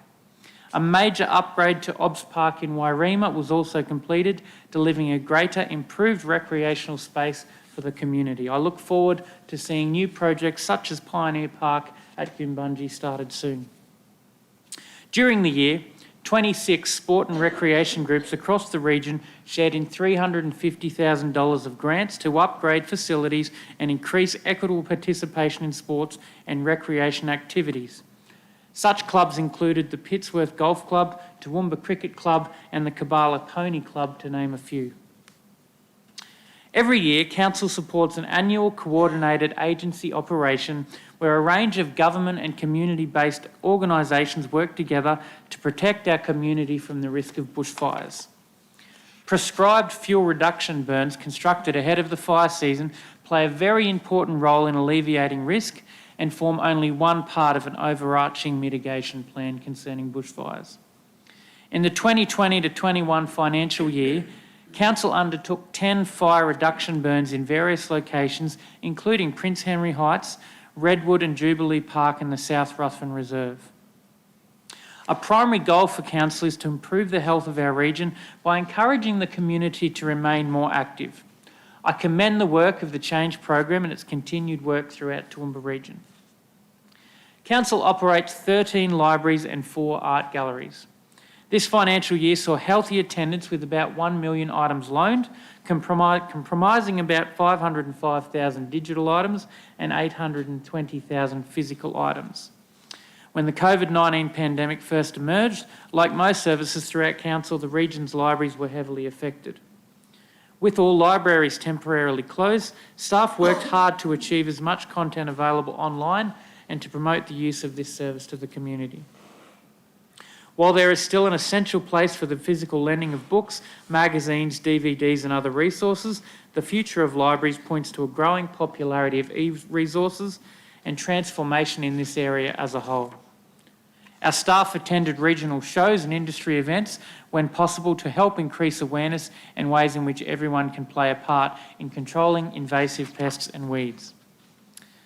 Council's Environment Health Services continue to enhance the community health and wellbeing across our region by investigating health and noise complaints and facilitating responsible pet ownership. Council responded to more than 16,800 requests for environmental health service, including noise, animal management, health and parking complaints, which is a significant increase on last year. Council was also successful in obtaining a Department of Environment and Science grant to purchase a camera trailer to monitor illegal dumping and enforce penalties in this. Conservation and pest management activities remain at the forefront of our minds, and Council to continue to deliver baiting programs, fire break maintenance and prescribed burning programs. These programs helped to control animals such as pigs, dogs, deer, mice and locusts, among others, as well as many invasive plants such as Parthenium. I thank the community for their interest in this portfolio, and I acknowledge the work of General Manager Nick Hauser and my portfolio colleague, Councillor James O'Shea. Thank you. Thanks very much, Councillor McMahon. I'll move now to Councillor O'Hara Sullivan, followed by Councillor Bill Cahill. Thank you, Mr Mayor. Mr Mayor, I'd like to start by acknowledging Kylie Delrain and her team, stakeholder engagement and communications. I think the work that you've done putting the annual report together is really commendable. Thank you. And I think it looks really great and it reads really well as well. And I'd also like to thank our General Manager of Planning and Development, Stuart Summers, and all of his staff for his respectful and patient and productive relationship that we have. It's a real joy for me to come to work every day. And also I'd like to thank Councillor Cahill for his support as a portfolio lead. Oh, it's lunchtime now. Time to go. 15 minutes. Okay, so Council is committed to building a vibrant and sustainable region that facilitates growth and revitalisation in collaboration with the community. In the 2020-21 financial year, through planning and development, Council promoted efficient and sustainable economic and population growth and oversaw the development of public and private assets in line with community aspirations and values. Planning and development continued to undertake strategic land use investigations in infrastructure planning and urban design to manage growth in a financially sustainable manner that enhances livability. Key achievements include the launch of the Toowoomba Region's Futures Program to guide future development of the Toowoomba Region Infrastructure Plan, or the TRIP.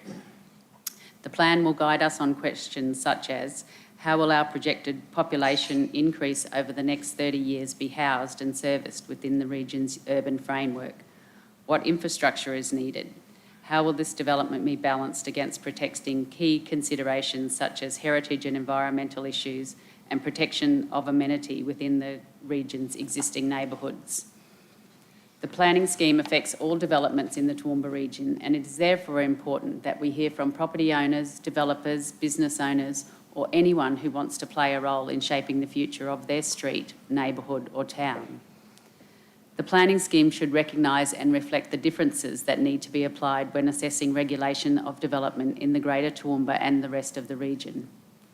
We look forward to receiving feedback through the project, and we plan for an even brighter future of our region and its successive generations. Council expects to adopt the new planning scheme by December 2023, ahead of it becoming operational by March 2024. This will also include an amendment to the Local Government Infrastructure Plan, which is expected to be completed in July 2020. Excitingly, we also committed to developing a climate risk management strategy during this year, and as part of our involvement in the Queensland Climate Resilience Council's program. During the year, we also took a lead role advising individuals and groups on how to conserve and protect historically important places for the enjoyment and current of now and current and future generations. Interest in the regional architecture and heritage advice remains strong, with the role of the heritage architect extended to include provision of advice on architectural designs in addition to heritage and character. A focus on the 2021 financial year was to provide residential and commercial customers architectural and heritage assistance in advance of a development application. Here come the figures. 476 heritage and character inspections took place prior to the lodgement of a development application. Additionally, Planning and Development responded to 494 heritage, character place and character overlay inquiries from internal and external clients. The team also assessed and provided expert advice on 523 architectural and urban design referrals to 568 customers. During the past year, Council determined 150 code and 31 impact assessable applications and 205 other applications or requests, with 88% decisions compliant within statutory timeframes.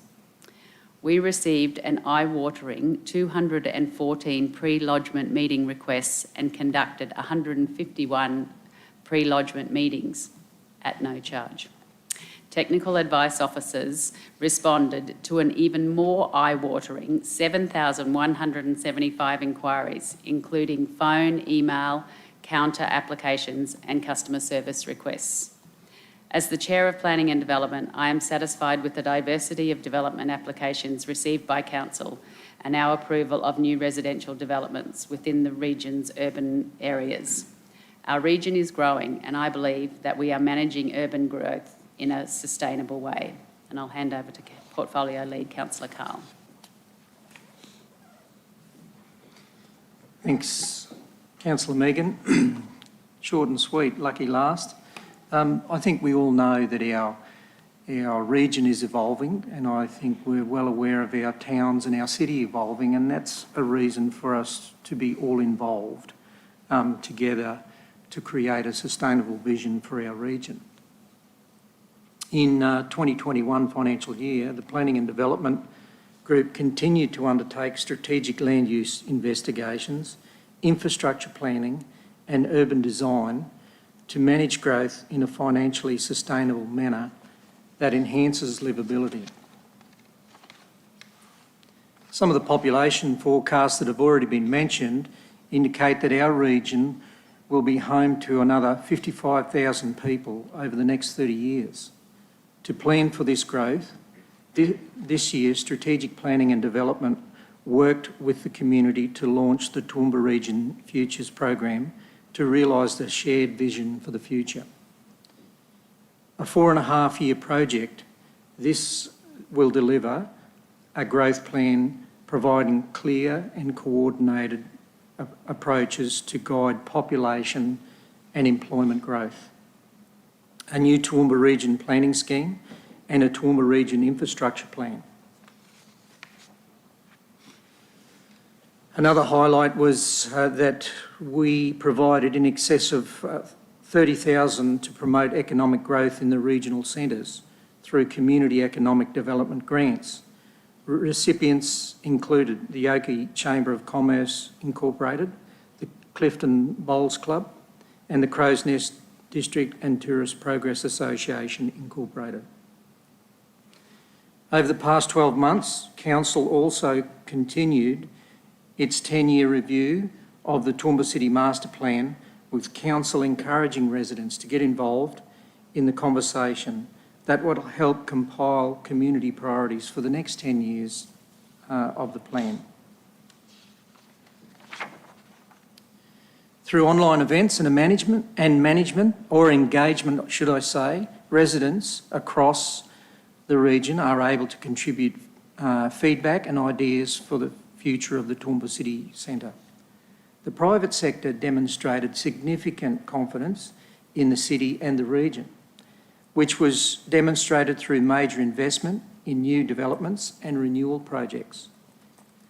Through planning and development, Council took a lead role advising individuals and groups on how to conserve and protect historically important places for the enjoyment of current and future generations. And I'd like to say thank you to all involved across our region who provided feedback, and it's not a time to relax throughout the rest of this term, given the engagement and the intention of this council with the growth plan. So I'd really encourage you all to be involved and have your say at any opportunity that presents itself. Thank you. Thanks very much, Councillor Cahill. I'll hand back to the Chair of Finance, Councillor McDonald, now, please. Thanks, Mayor, and thank you to all councillors and indeed all the whole organisation, General Managers, all the way through, because we've heard some really significant projects have taken place in 2020, 2021, and I guess as a council and a community, we're very fortunate that through years of strong and prudent fiscal management, we find ourselves in an enviable position where we look at challenges more so as opportunities, and through that lens, and turning opportunities then to shared success right across our region. And I think that's a hallmark of a very strong council, and something that we as a community should be very proud of indeed. It's also an opportunity, councillors, for us to acknowledge the fine work of our Acting General Manager of Finance and Business Strategy. And I said earlier, Mayor, that I'd like Anne-Marie to come forward and just close out this section. But in doing so, and Councillor Megan O'Hara-Sullivan said it, our annual report is quite simply a prospectus for our region. And you'll notice in the recommendation that we have copies will be produced and also made available on our website. And it's probably something that we skip over as a community and as a council, that this document is actually a critical document for investment, critical document for the community to know how we're actually spending their money. So it is on the table, it's there for everyone to see. We have been on this journey of financial sustainability, and I close in the way that I started, that the fact that we have met the 3 financial sustainable measures set by the state government. We have a surplus. Asset sustainability ratio is in where it should be. Net liability ratio is where it should be. And importantly, we're supporting our local community through our local supply and local business. So, Mr Mayor, if I could hand over to the Acting General Manager. And in doing so, Anne-Marie, personally, thank you very much. Thank you to your team for producing a fine document, and the touch points that the Finance and Business Strategy Group have right across our council, and I know Councillor Shine supports me, and in fact all councillors do. Your efforts to lead that group is something that we are very proud of as well, so thank you very much. Thank you, Councillor. Morning, Mr Mayor, CEO, councillors and staff here. So it's my pleasure to formally table the report and the recommendation that Council adopts this report in accordance with the requirements set out in the local government regulation. I think it's really important to point out that the financial statements were signed off on the 30th of September. So between the 30th of September and now, there's been an incredible amount of work done in bringing the document together. So I would like to take the opportunity to thank the Chair of the Finance and Business Strategy Committee, Councillor Geoff McDonald, as well as Portfolio Lead, Councillor Kerry Shine, for the very strong leadership and commitment to Council's financial sustainability and business strategy. So thank you both.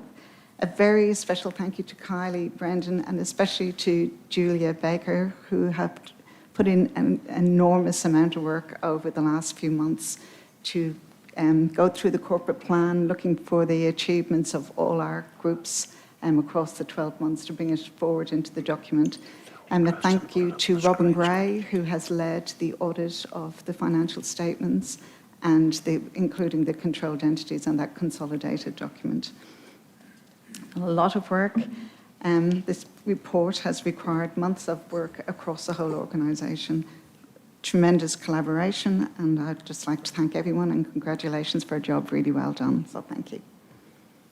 Thank you very much, Anne-Marie, and thank you very much for your words. And look, each and every one of us sitting around this table, thank you very much for your passion. The responsibility we have is absolutely enormous. If you just look at the gross turnover alone, it's a very significant business. The fact that we employ 1,700 people makes it very significant again. It's a large organisation, but the expectations of our community grow from time to time. And I think, and there's no doubt, as I continually say, that local government, it really needs to have a stronger relationship with those 2 other levels of government above us in terms of the recognition of the important work that we in fact play in planning our community. We are the community builders.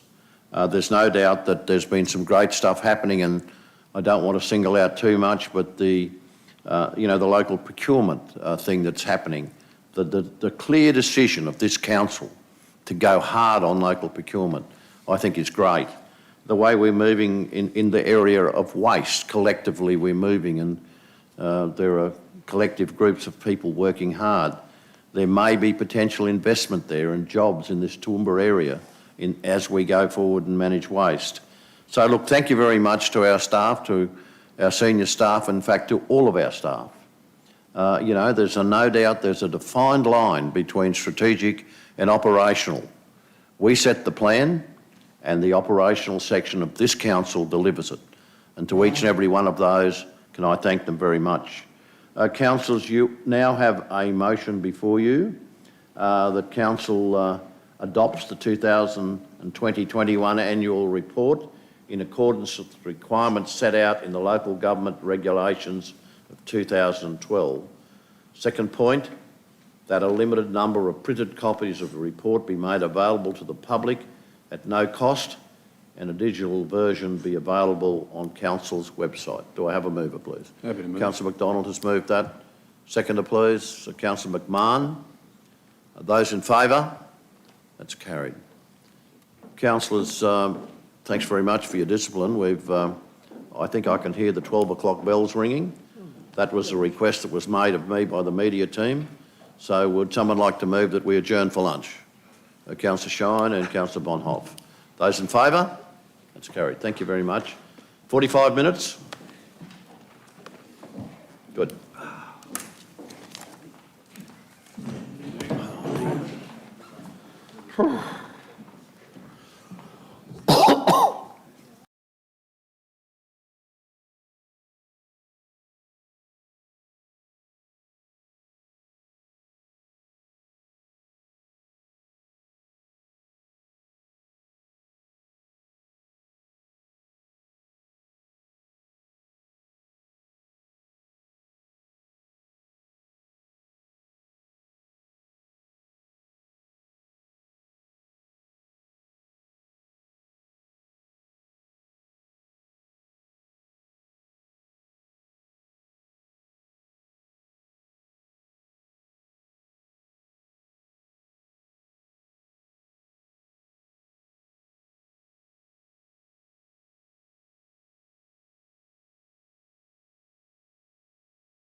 You'll all take your seats, please.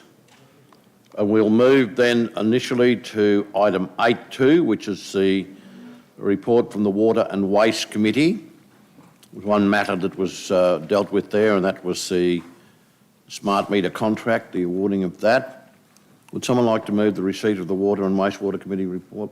Councillor Vonhoff has moved that. Councillor Sommerfield has seconded. Those in favour? It's carried. Move then to the Environment and Community Committee. There were two matters there: reception of the rail trail feasibility study and the library services review. There were no declarations. Would someone like to move the receipt of that report, please? Councillor Tim and Councillor James O'Shea. Those in favour? It's carried. Move then to the Finance and Business Strategy Report meeting, which was a report from the Audit Committee meeting on the 1st of September. Oh, sorry. Well, we'll do this one. Yep. With Infrastructure Committee report. There were no items discussed there. Would someone like to move that? Councillor Carroll, seconded by Councillor Mellissa. Those in favour? It's carried. We'll move then to Finance and Business Strategy report. One matter there, the Audit Committee meeting of the 1st of September. Would someone like to move to that, please? Councillor Shine and McDonald. Those in favour? It's carried. Move then to the Economic Development Committee, Small Business Friendly Council Initiative reporting. Would someone like to move accordingly, please? That be received. Councillor Vonhoff and Councillor McMahon. Those in favour? That's carried. We move then to item 9, the monthly financial performance statement. Acting GM Anne-Marie Johnston. Good afternoon, councillors. So the purpose of this report is to present council with the monthly financial performance statement as required by section 204 of the local government regulation. This is also the first quarter report for the current financial year. September implications, councillors, page 18 of 224, and just that Queensland Audit Office completed their audit of council and the controlled entities for the 2021 financial year with an unmodified audit opinion issued for each of those entities, including council. And page 22 of 225, the consolidated financial performance statement. So, councillors, we went through this statement yesterday at the information session, but just to go through just a couple of amounts. Pleasing to see that rates and levies are tracking as per budget. Fees, charges and other income tracking over budget as a result of Carnival of Flowers higher than anticipated income. This will be adjusted at Budget Review 1. Interest received continues to track below budget and will also be adjusted at BR1. Our labour is below budget as a result of the proposed 3.9 million EB increase, which was included in the adopted budget, and also higher than expected labour vacancies of 155 at the end of September. Finance costs, councillors, are tracking below budget as a result of a lower than budgeted drawdown of the approved loan from QTC at the 30th of June. Again, this amount will be adjusted at BR1. And moving on to the capital component of the statement, capital income above budget as a result of grant funding, which has now been confirmed but wasn't confirmed at the time of developing the annual budget. This funding includes South East Queensland Community Stimulus Programme grant, which was received for the Armagh Waste Management Project, and Queensland Rural and Industry Development Authority Energy Savers Programme. This amount will also be amended at Budget Review 1. Sales of assets above budget at the moment, as sales for disposed vehicles and plant remain strong. Our capital expenditure is currently 15% of the annual budget, which has been delivered. So 25% through the year, 15%, which is normal for this time of the year where we're still in the planning stage. Fleet and logistics are below budget by 2.7 million as delivery of new assets continues to be extremely difficult. Any questions for the GM? Any comments? If not, would someone like to move the receipt of that report? Happy to move. Councillor McDonald has moved. Councillor Shine has seconded. Those in favour? It's carried. Thank you very much. Thanks, Anne-Marie. Move then to the item 10, the group reports. Item 10.1 is planning and development. Stuart. Good afternoon, councillors. The report, I'm happy to present the P&D report as read, and basically happy to take any questions in regard to that report. Are there any questions for the GM? Councillor McDonald. Thanks, Mr Mayor. Through you to GM Stuart. Thanks, Stuart, for the report. Page 24, the first one, and I just wanted to get some clarification around the importance of statutory timeframes for the material change of use. It says there was 9, 56 of which were determined in the statutory timeframes, and we've mentioned this in the past, I think, Stuart, through you or Danielle, around timing which may not necessarily be as a result of council but of applicants. But I just wondered, as 56 is 5, obviously 5 out of 9 have been determined, 4 haven't. Is there any repercussions for council in regard to that, or what something that this board should be aware of? No, I suspect that the overrun's been in regard to impact assessment applications, where we are waiting for further information. The worst repercussion we could have with an overrun of time, of course, is with code accessible applications which become deemed approvals, but we haven't had any of those situations occur. Danielle has been down a number of planners, which she's made 2 appointments recently, which helps bring that up. But there's another 2 positions to be filled when we can find someone to fill them with. There is a level of difficulty in getting experienced planners. So I guess through you, Mr Mayor, if I could. So in this report that it says 56% determined, is that as a result of lack of staff for us, or is it more a case of waiting for information requests from? I suspect it's the latter. Okay, to be honest. thanks. Yep. Any further questions for the GM? Councillor Shine. Yeah, thanks, Mayor. Stuart, you make mention of the Bridge Street Advisory Committee meeting. You'd be aware that there's been a subsequent workshop, and the next step, as I understand it, is for... Is your phone? It is, unfortunately, but I'll put it really close. Is that better? Okay. Much better. You'd be aware that in relation to the Bridge Street Quarry Garden Advisory Committee, yep. you referred to that here. Since then, there's been a workshop which you attended. Yep. And the next step, as I understand it, is a report or a submission to council to come. That's Any right. idea when that's likely to come this way? No, I'd have to come back to you on that. Okay. I did know the expected date. I think it's next month in November sometime. But yep. Thank you. I'll come back to council on that. I'll confirm with Mike. Thank you. Any further questions for the GM? If not, would someone like to move the receipt of that group report, please? Councillor Megan has moved. Councillor Bill has seconded that. Those in favour? That's carried. Move then to item 10.2, water and waste services. Damien. Good afternoon, Mr Mayor. Good afternoon, councillors. Take the report as read, and Mr Mayor, through you, are there any questions? Question from Councillor Megan. Thanks, Mr Mayor. Damien, I just, the table that says the drinking water consumption, so the only people that are listed in there are the ones who are above their limit or their expected limit, is that right? That's correct, Councillor Megan. Okay. So is there, I mean, I know we've talked about this before, and I think there was some discussion about whether Millmerran may have been over because of the pool, perhaps, or, but do we know why those ones, Toowoomba City, Cecil Plains and Millmerran are above the 175? There'll be different reasons for the different areas, Councillor. In particular, yes, the Millmerran pool was an issue, but there was also some issue with some agricultural cooling there for a certain livestock. So some chickens, I believe. So that contributes when there's warm weather.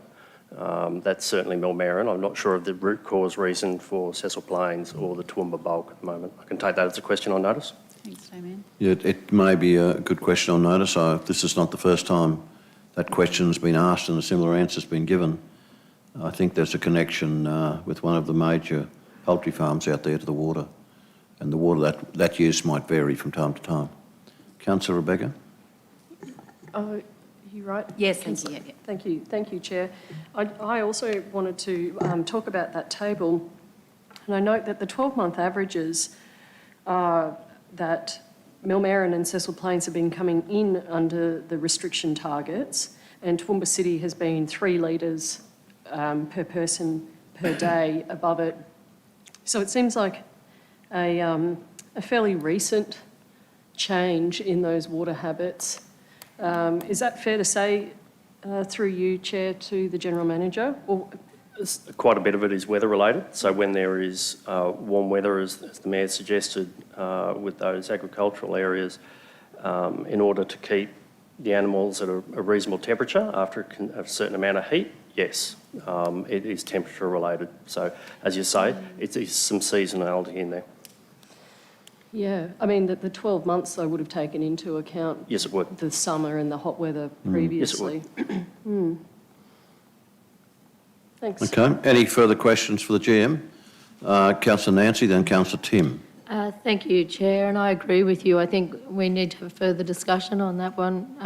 The poultry farms that I'm thinking of are a fair way from town, so I'm just wondering why they would be getting that water. So I'd like to see us have a bit of an information session on that if we could, just so that we fully understand what's going on there. I think there's a very significant line passes that place on the way to Millmerran. So we'll need to understand that. Thank you. So my questions were around the Clifton water, and I note in the report it mentions the naturally occurring fluoride in the new GAB bore. So I just wondered, given that we're not adding fluoride, but we're actually going to tinker with how much fluoride goes through, is it relevant that we need to notify the residents that they will have fluoride in their water? Yes, it is, Councillor Sommerfield. When we started trucking water into Clifton, that notification was done, and this is a continuation of that, albeit with naturally occurring fluoride.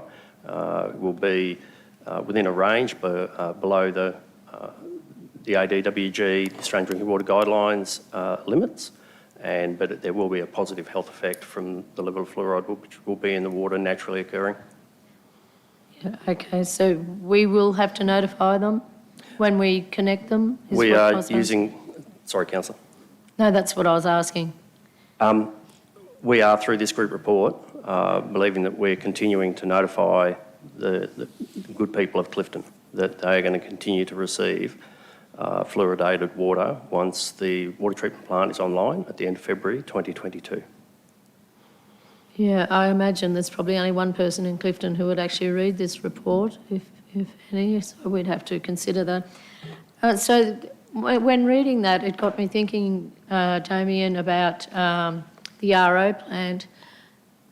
Could we have used an RO plant over the current bores that are there, given that it strips everything out and we add in? I just wondered, could we have just done that in the first place rather than put a GAB bore down? Councillors, that was the vanilla original plan, albeit that aquifer is heavily stressed. My recollection, Nick might help me here, but I think it was somewhere around March 2018 that there was a sporting event down there, a horse event, I understand, and the aquifer crashed, and we were in preparation for that event. It may have been April. So that the sustainability of that shallow aquifer is not great, so it will be augmented. All of the shallow will be going through the RO, and the Great Artesian Basin will be balanced as to how much of that goes through the RO and how much bypasses the plant to, in effect, re-salt up the reverse osmosis treated water. So it gives us improved water security anyway. So thank Absolutely, you for yep. that. And just for clarity, we did clarify that it was not a horse event that caused that issue. We did go and investigate that following a number of times it being said that it was a polo event. Polo is not held in summer, and it was actually another event altogether. It wasn't a horse event at all. But anyway, thank you. I appreciate that, because I just all of a sudden had this dawning thought this morning. My goodness, you know, we could have just done the RO plant in the first place. So I appreciate the explanation. Thank you. Any further questions for the GM? Councillor Tim? Thanks, Chair. Damien, a couple of quick ones. I did email you just on notice about wondering the consultation plan for that big reservoir we're putting out at Highfields. A few members of the community quite upset. I now believe that because it's commercial in confidence at the time, the next stage they get their community consultation, will they have their opportunity to have their concerns, ideas heard regarding that? Thank you for the question, Councillor Tim. Look, to answer that, I probably need to provide a bit of a general overview as to how infrastructure projects unfold and progress. Due to the confidential nature of the land acquisitions, I'll not be able to discuss any specifics about the project, but I'll talk about in open committee or open ordinary meeting. But I will talk to the general approach of council. Some detailed technical investigation studies are usually undertaken for suitability. Once a specific site is selected, Council's property team and the water and waste project team work to negotiate a voluntary acquisition of a mutually agreeable purchase. This is always Council's preference. These negotiations are strictly confidential, and at that stage of the project, no community consultation has occurred outside the discussions with the affected landowner. All acquisition processes are guided by the requirement of the Local Government Act. If a voluntary acquisition is unable to be negotiated, the business will usually ask Council to consider a compulsory acquisition process. The first step of this is Council considering a report and resolving to commence the process if attempts to voluntarily acquire the site are unsuccessful. These negotiations are also strictly confidential. All acquisition processes are guided by the requirement of the Local Government Act. Council then issues a notice of intention to resume and goes through a process of providing the landowner and any lessee with relevant documentation related to the project and considers objections. After the process concludes, the Minister considers the matters raised by both parties and decides if the acquisition is approved. If the Minister approves the acquisition, Council then needs to determine if it wants to proceed with the final acquisition or not via a report to Council or appropriate resolution. If Council resolves to proceed and appropriate funding for detailed design construction is provided by Council, then officers will move to the detailed design stage, and it is at this time that relevant consultation is undertaken with the community. In most instances, a development approval is required depending on the infrastructure, and this also provides an opportunity for the community to input into the process. Given the number of steps that must occur prior to the community consultation, no detailed consultation strategy is usually prepared until all of this has occurred. However, at the appropriate time, consultation is undertaken in accordance with Council's standards and requirements with the assistance of Corporate Communications team. Okay, no, thanks for the pre-planned response to that, and I look forward to consultation in the detailed design phase, as you were saying. Quick question also, Chair, if I may. Just wondering about your concrete recycling thing outlined in the report. We have apparently large stockpiles of concrete. Where did they come from? What will they be used for? And can we use them on footpaths in consultation with ISG? Councillors, I might just take that as a question on notice and circulate in response to you, Councillor Tim. Appreciate it, Damien. Thank you. Thank you. Any further questions for the GM? If not, would someone like to move the receipt of that report? Councillor Rebecca has moved that. Seconder, please. Councillor Nancy. Those in favour? That's carried. Thank you, Mr Mayor. Thanks very much, Damien. Environment and Community Services. Oops, sorry. Infrastructure. Had a bit of a bad day on that one. Second time. Must be the excitement. Over to you, Mike. Good afternoon, councillors. I table our report in front of you there today and note that happy to take any questions. Any questions for the GM? Yes, I do. Okay, I thought he was off scot-free, and so did he, I think. He nearly Over to you, was. Councillor Nancy. He nearly was, Mr Mayor. I was too busy doing something else. So, Mike, fleet issues are showing up regularly in our financial reporting, and I just wondered, can you confirm if you've placed all the vehicles, all the orders you require for vehicles for this financial year? Have you placed those orders to ensure that they're received in this financial year, given the delays we're having in deliveries? Yeah. Post the previous meeting, I did circulate to councillors some information on where we were with fleet.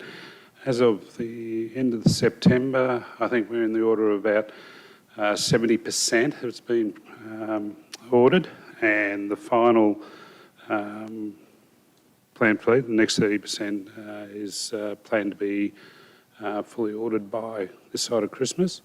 So there's a process with each order. So there's a lot of work goes in. It's not quite as much as if we're ordering a new grader or a new truck or new vehicles. There's a fair bit of interaction with that team, right across council, all groups and all branches. A lot of that is done prior, but as it gets closer to those orderings. So there's a bit of time and effort goes behind in the background to get those orders out. So a lot of the longer time delivery items have been ordered, such as a lot of the trucks, but there's still a number of items, as I said, about 30% of the program still to be ordered this side of Christmas. Any further questions? Councillor Shine. Yeah, thanks, Mayor. Just a clarification on page 3 of the report, it refers to Waterhole Gully Road, floodworks. It shows before and after. Whereabouts is that? Which district is that in? That's right up north-east of our region. So you go north of Anjaramba, and you go up through that area, up past through Newtoninda, and then you come back in basically into what's that town? Blackbutt. Yeah, the back end of Blackbutt. We're just not very far. Our borders are not very far. This runs down. You might have heard of Emu Creek. This road, this is running downhill down into Emu Creek. It's quite a gorge type country. Sorry? If I might, was that deterioration there from floods from rain last year, more or less, or just very recently? Do you know? Or? The flood restoration works is post the 2020 event, so from in essence, from February,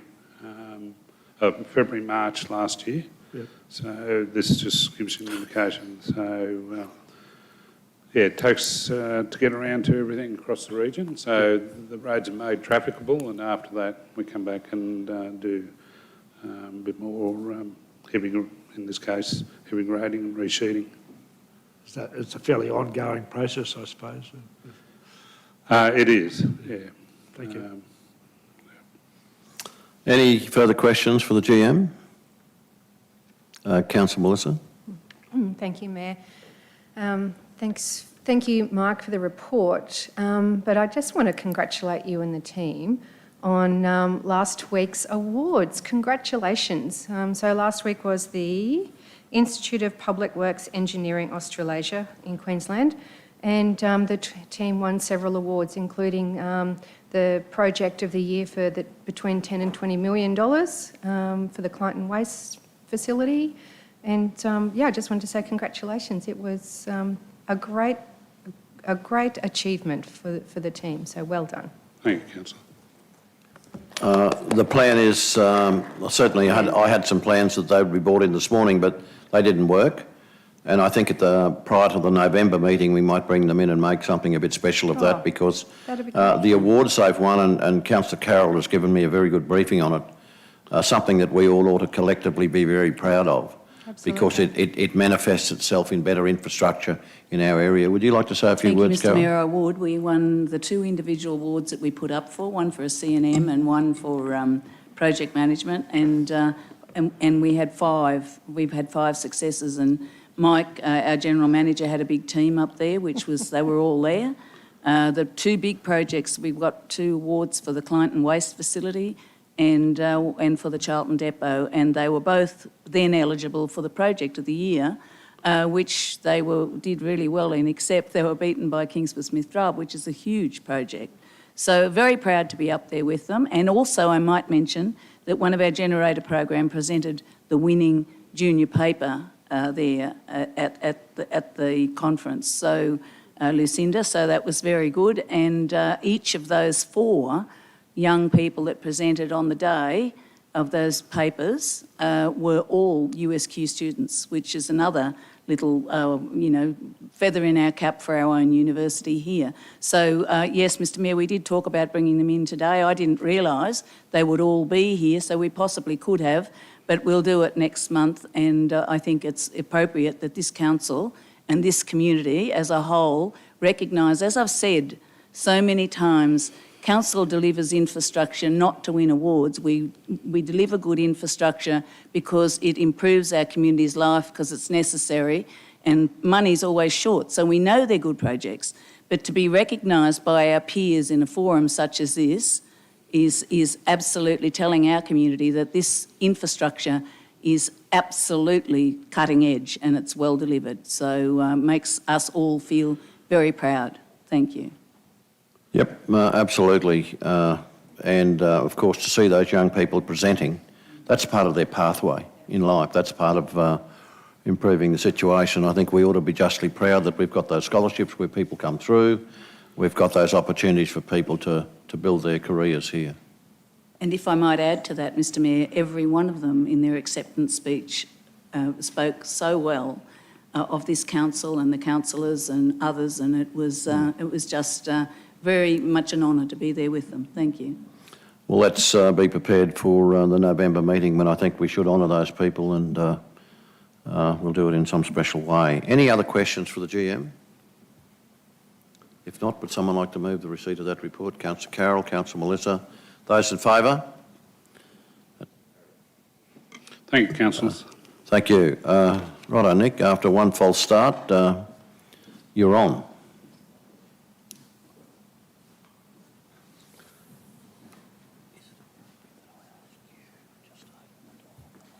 Thank you, Mayor. Good afternoon, councillors. Councillors, the report's tabled there for your information. Happy to take it as read, and if you've got any questions for me, I'll do my best to answer them.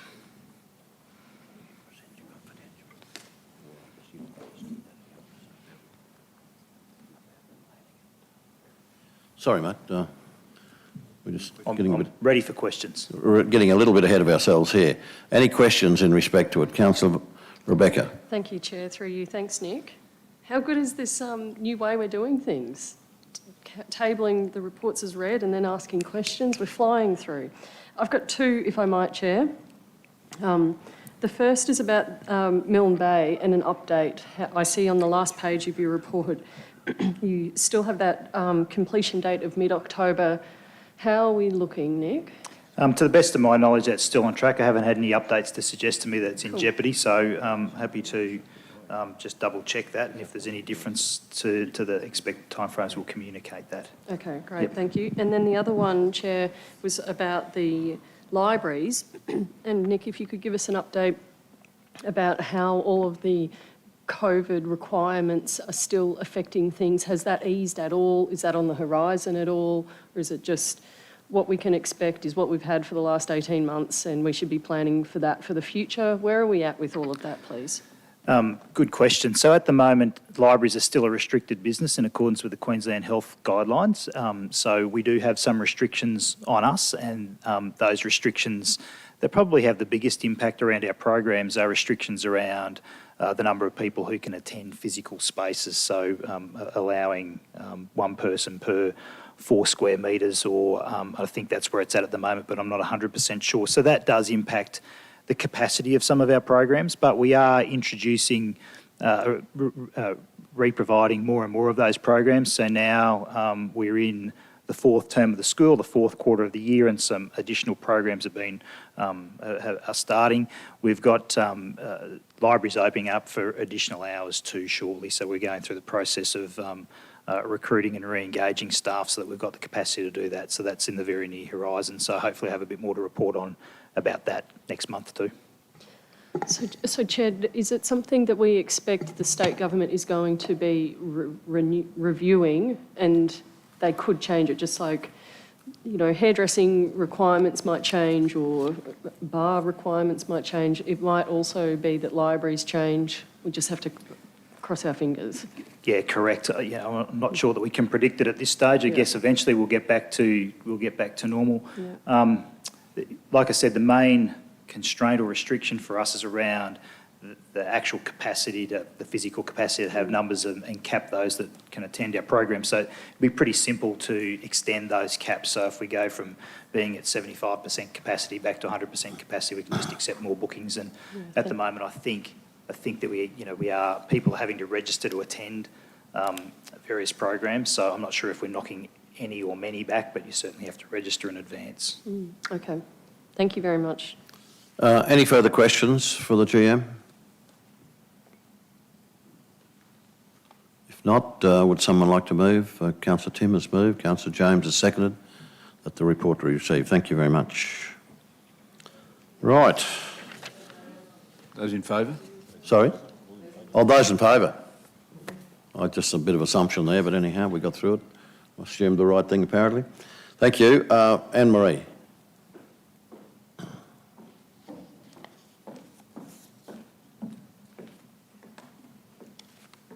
Good afternoon again, councillors. Also, I'm happy to take the report as read, except I can't go past announcing the local spend, which is remains at record heights. So it's a terrific result for council. Any questions for the GM? Councillor Rebecca. Thanks, Chair. Through you. Anne-Marie, thank you for this.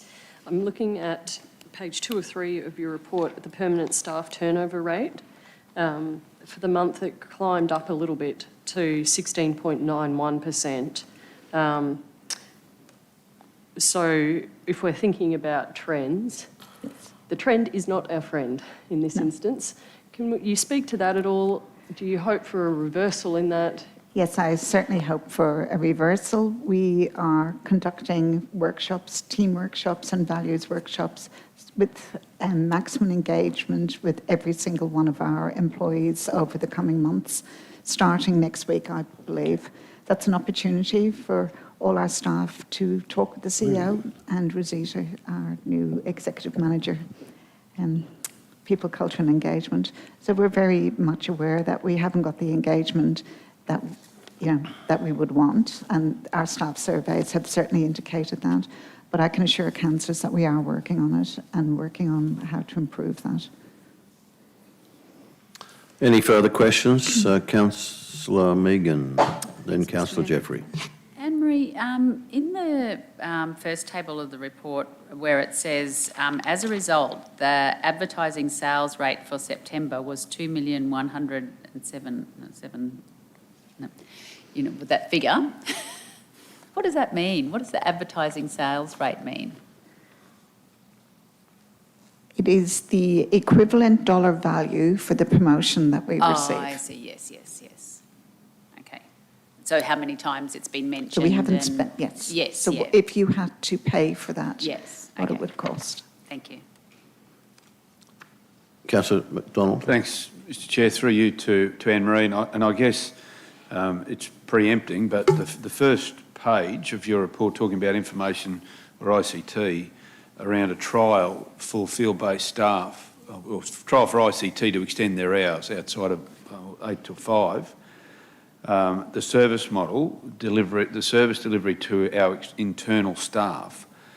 the 3-month trial has started, and obviously this has come as a result of an increased request because of the times that they work, their hours. So has there been, obviously being a trial, has there been any thought on or scenario setting on what that might look like in the future at this stage? No, not at this stage. It's too early on in the piece, but we'll certainly bring that information back to council.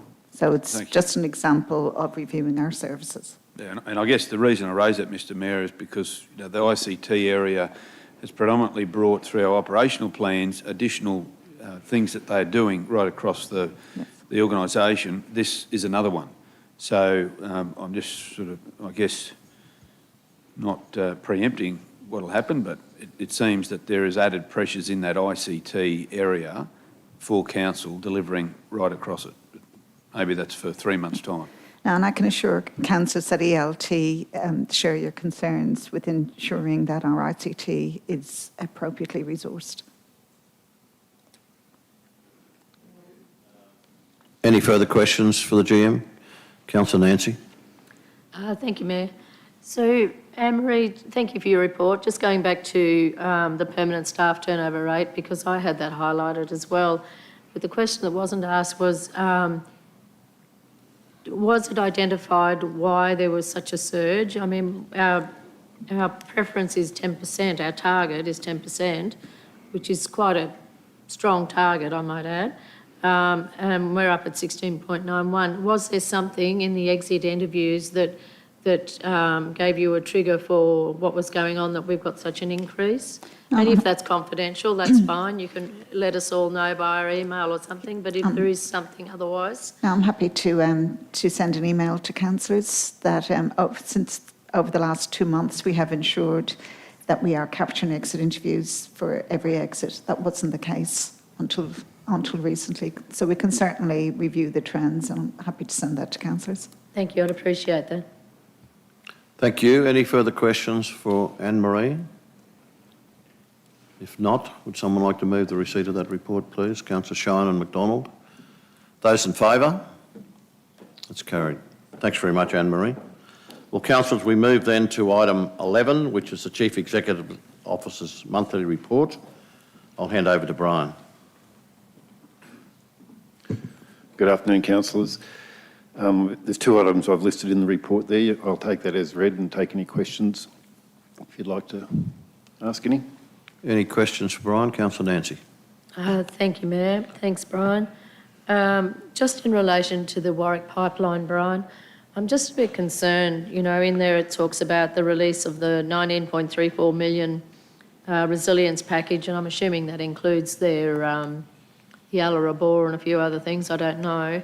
But what concerns me is they're spending all this money now to the point of detailed design, and yet Toowoomba Regional Council and Southern Downs Regional Council still have not committed our councils to this pipeline.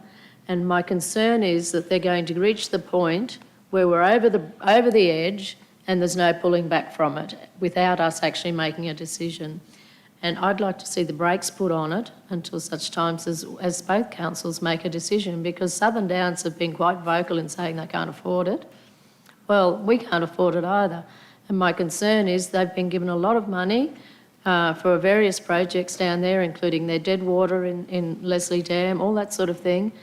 And we're not getting any assistance whatsoever, and we're considered the big cashed up cow that's going to deliver. But we're not to relinquish any of our future water security on this, and that's my concern going forward, that they're just going to build the jolly thing.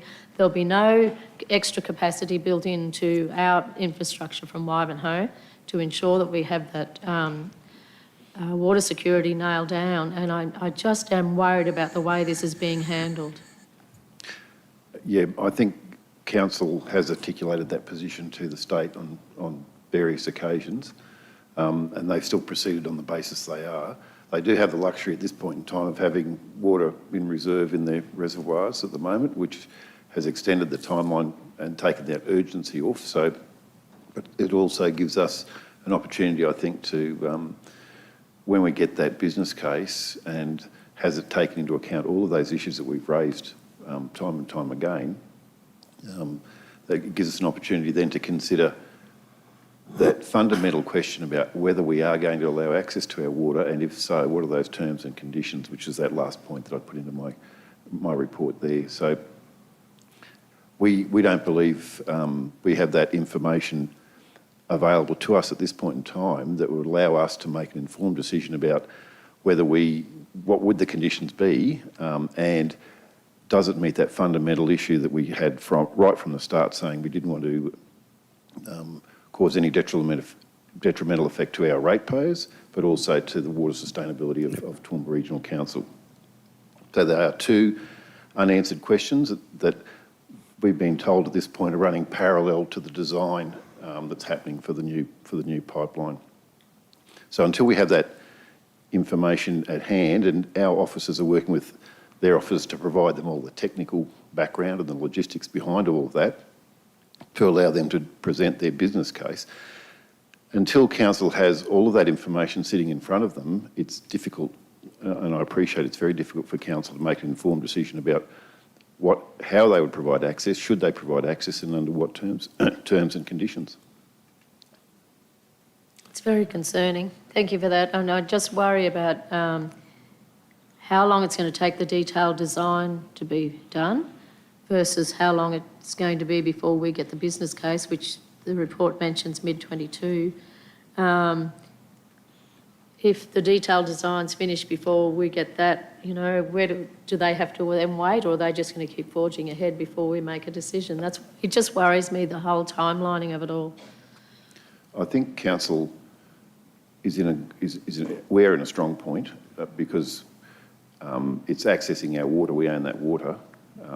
So that's a strong position for us to take to make sure that those conditions and terms are appropriate, unless the state comes in over the top of us and makes some special legislation that allows access beyond our approval process. So that's a risk. But there's no indication at this stage that they're going to be doing anything other than working with council, our council, and Southern Downs Regional Council as well, because at this stage, both councils have lots of questions that they're asking to be answered and finalised before they can commit. Thank you. Councillor Carroll. Thank you, Mr Mayor. And I have concerns around that, and actually out in our community, they're just, people are saying how could that decision be made? And I do tend to agree with them. There's been no consultation with our community whatsoever about what they think and about the timeline. And well, it's just been presented to the community as if it's just going to happen. And I have grave concerns about how our community is going to be consulted on this. And there's been no mention of that. It really, we haven't instigated it, and I suggest that that there should be something, and I've mentioned it when we've had the people here for workshops, that there should be some consultation with our community, at least initially, to tell them that this is what they're working for. I think that's really poor, and there's quite a bit of angst out there, a feeling that it's just going to come in over the top of them and be put there. And as you mentioned, whilst we haven't agreed to anything, there are ways and means of forcing it on us if it should be wanted to do it that way, which is rather disappointing, and I hope that doesn't happen. But I think it's high time that the state government started consulting with our community about it. If I can just make a comment there, I think certainly Minister Butcher is fully aware of a number of conversations being had by myself and some of my colleagues around this room. But this event was no different to a recent event in respect to a quarantine hub. It was on a November night at about 9:30 at night when I was at Crow's Nest when the phone call came through to say that it was actually happening. Now, I think we're in a fairly strong position. Warwick, certainly, as you said, Councillor Sommerfield, they're not too keen on it because of potential cost to them. It's a bit of a difficult situation, and I think we've just got to what we can do is keep putting our case. I'm not happy.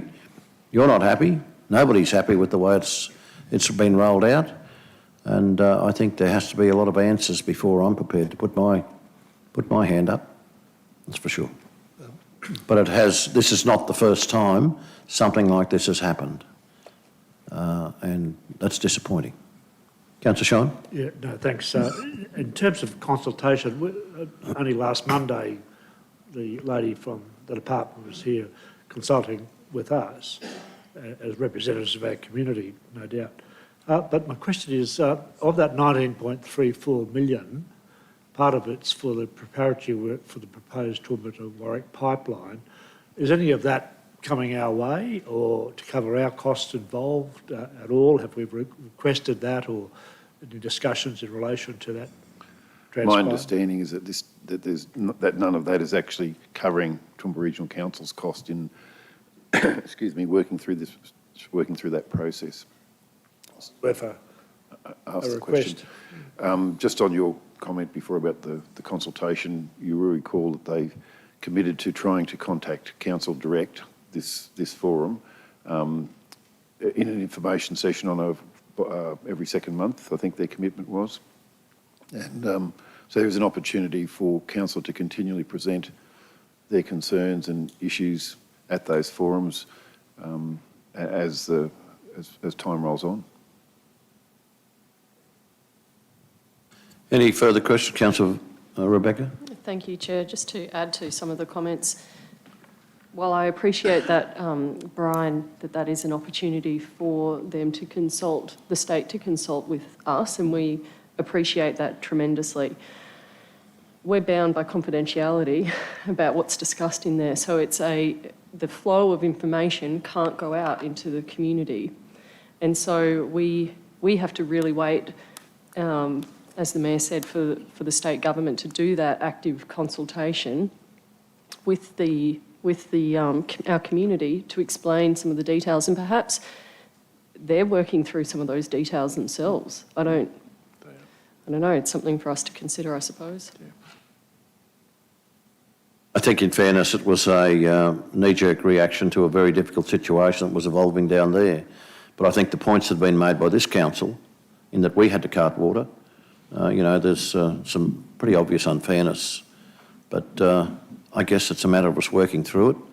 I know that if we need to, Southern Downs and ourselves can work together in terms of some advocacy as we move further down the track, and I'm sure they'll listen to us because we'll be listening to them in terms of their potential costs and the potential impact it has on our water security. It's something that bothers me quite a bit. Any further questions? Councillor Rebecca. Thanks, Chair. If we can switch to the first point in your report, Brian, about COVID, the COVID update. Either you or the Mayor, could you tell us what the Toowoomba vaccination rates are currently? A few days ago, the Premier announced the pathways and the timelines for the next couple of months as we hit 70, 80 and 90% as a state. So where are we as a region or as a city perhaps? And do we actually have numbers for our staff as well? Or is that something we can't be speaking about in this forum? I don't think we can actually get that through confidentiality with our own staff. And the state would be collecting those statistics through the gross numbers, I'd imagine, that go through. I haven't got those at my fingertips because there's a major push on, as we all appreciate at the moment. And it was in the Courier Mail yesterday on the webpage anyway, and I think we're just 0.8, 54.8 or something. I think we're 0.8 ahead of Western Downs. That's 2 vaccinations. Yep. And if you go with the first, it's over 70%. So, well, it's probably worth mentioning in this forum. Yesterday, I listened in with the Premier and the Chief Health Officer with their conference with local government CEOs and mayors.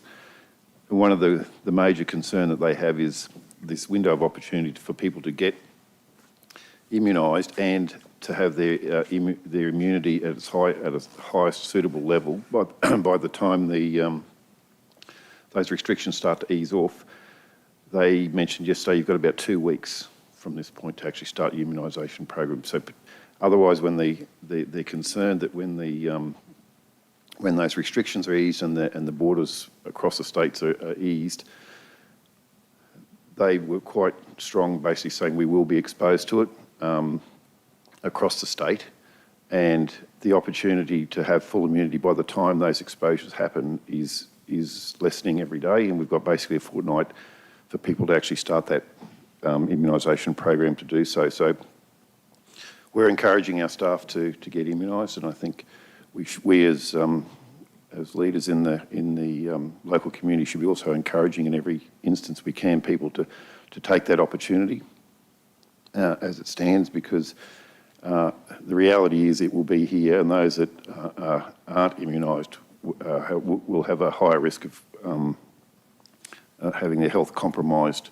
or end up being hospitalised, or at worst facing death, than those that are immunised. So if we can get that message out, the more people that get that message, I think it's better for our local community. Any further questions for Brian? If not, would someone like to move the receipt of his report, please? Councillor Carroll and Councillor Geoff. Those in favour? That's carried. Councillors, I'll just duck through mine fairly quickly. I'll be quite happy to take questions. I think it was interesting to be invited to the airport for the announcement of the Loyal Wingman. I had been on that journey from probably 3 or 4 months before, where I had the opportunity to speak to Boeing about Toowoomba's livability and the reasons why you should come to town. I mentioned on the 23rd, I met with Eduardo Cruz, Hilala Tabet and Simon Mason from Corney and Lind. I mentioned that for a purpose, because both Eduardo and Hilala had left their home countries. Eduardo was Ecuador and Hilala was Fiji, virtually as refugees, and they're both lawyers, and they've set up a pro bono. They're doing a lot of pro bono work for refugees, so I thought I'd bring that forward.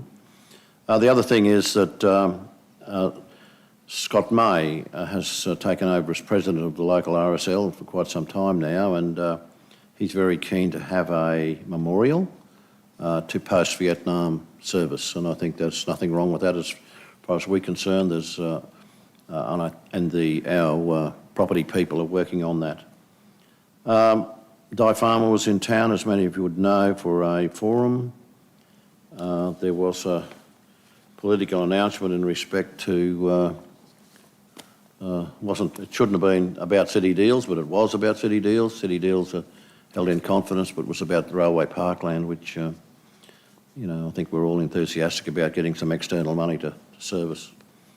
Glenn Butcher, as you would know, was in town. We had dinner with him, lunch with him, and he met with the mayors following day. And I think the good thing about that, he's very, very keen to join us when we meet with Barnaby Joyce, and we're hoping to have a discussion about that in the not too distant future. Plastics Forum, thanks very much, Councillor Megan, for being there as well. It was interesting to see what they're doing now with restricting the use of plastics and mandating certain procedures. We are continuing to have meetings regarding the state government quarantine facility project, and they're certainly putting a lot of work into that, which I'm very happy about. I would, and I will bring it up later, I would very much like to see somebody from planning to get an understanding of the whole process there, and what's happened and what we can expect in the future. Local government update, elected members update was well worth attending. There was some Remembrance Day, of course, for firefighters. There was a signing of the Darling Downs and South West Regional Waste Management Strategy. It's not signed yet, but it will be signed hopefully in the not too distant future. It's non-binding on the parties, but it's a mutual understanding. It's one of the many areas where councils are working together very well in terms of certainly making sure that we are handling things better in terms of waste, and I think that's a very positive thing. Sod turning of the Highfields Library, of course, Todd Rule, the CEO, discussed the possible state government delegation regarding housing for vulnerable people, and I think that's something that we need to be talking about given the report that came to the council within the last month in respect to land that we have available. Tony Martin, the Chief Executive Officer of Qantas Founders Museum, was in town on Saturday, and I will have a good chat with him. So if there's any questions you wish to ask, that's fine, but it's been a pretty busy month. Councillor Shine? Yeah, just in relation to Tony Martin, but I think you had foreshadowed that he might have something interesting to say which might help us with John Derry and Woolshed. Yeah, well, Tony Martin has been an outstanding success at the Longreach Qantas Founders Museum. He was passing through town. He's a mutual friend of a friend of mine, and he asked could he see us, and I think my discussions with him, I think he'd be a valuable ally to have. I'm not sure exactly what he wants to do in the future, but he certainly has made a success of that, and it's an outstanding and a viable, might I add, attraction at Longreach. And it's, of course, it's commemorating some pretty amazing history of Qantas and where they started. So, yeah, it was a pretty positive thing. Councillor McDonald was there briefly. Did you? Oh, just probably to note, for councillors who didn't know, Tony is also a councillor for Longreach Regional Council. Mm. So interesting how the question around conflicts of interest, he's CEO of the Qantas Museum, yet he's on council as a councillor as well, and how that, obviously the Qantas Museum is one of the greatest attractions for Longreach, and the very minimal amount, in fact it's only through planning applications, the council have with the Qantas Museum, which then eliminates the conflict of interest in many ways for him. But given the landscape we're in, it was an interesting way to look at it, I thought. Yeah, but I think he could be valuable to us in our journey forward, given his success, journey forward in respect to John Derry and Woolshed, because of the experience he's had and the success he's had and his connections. Any further questions? Councillor Rebecca? Thanks, Chair. On the first page of your report, the RSL point about the Younger Veterans Memorial proposal. We have some beautiful and very poignant memorials at the Mothers Memorial there. We don't have one for Afghanistan. No, exactly right. And that seems to me to be a great shame. And I understand this is not that, but there is a lot of overlap. But is that something that is being considered, and can you comment on that? I just think we should be doing something. Very happy to comment on that. I think probably we haven't been doing much about memorials post-Vietnam, and there have been a number of wars fought, and of course we all understand the trauma that causes for many people, and the fact that memorials of that kind are part of the healing process. No, Scott is very keen to do something about it. He wants to get into it early. I think he's looking at some external funding for it as well.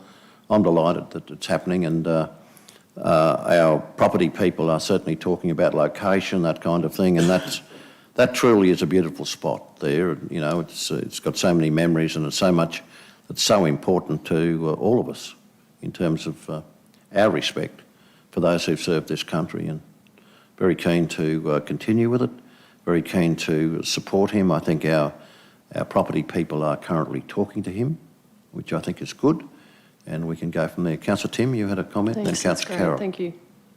Sorry, Councillor Beck, you're finished?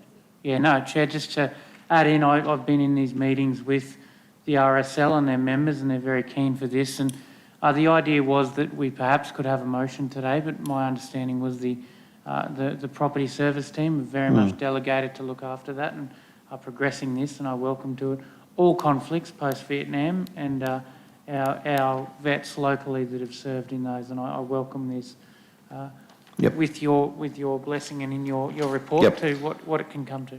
I think the most important thing, we keep that connection going and we give them encouragement, and I think you'd find that Scott may well have some pathways for funding in the discussion that you may recall, Tim, in the meeting we had, and I think he wants to get into it pretty early and get it to happen, and I'm absolutely delighted about that. Councillor Carroll? Thank you, Mr Mayor, and it's just been mentioned, but Scott's done an amazing job, and he comes in with a lot of knowledge and a lot of enthusiasm, and whilst I recognise and agree, you know, with Afghanistan, we've had Timor We've had lots yeah. of Iraq, and, you know, my brother-in-law served in Iraq and Afghanistan, and there's lots of things in between. So if we found the appropriate wording for that, I think that it's very special that we should recognise that on behalf of our community. Yeah, I think, Carol, I'm sorry if I didn't clarify that, but that's what it's about. It's about the wars that our people have been part of post-Vietnam.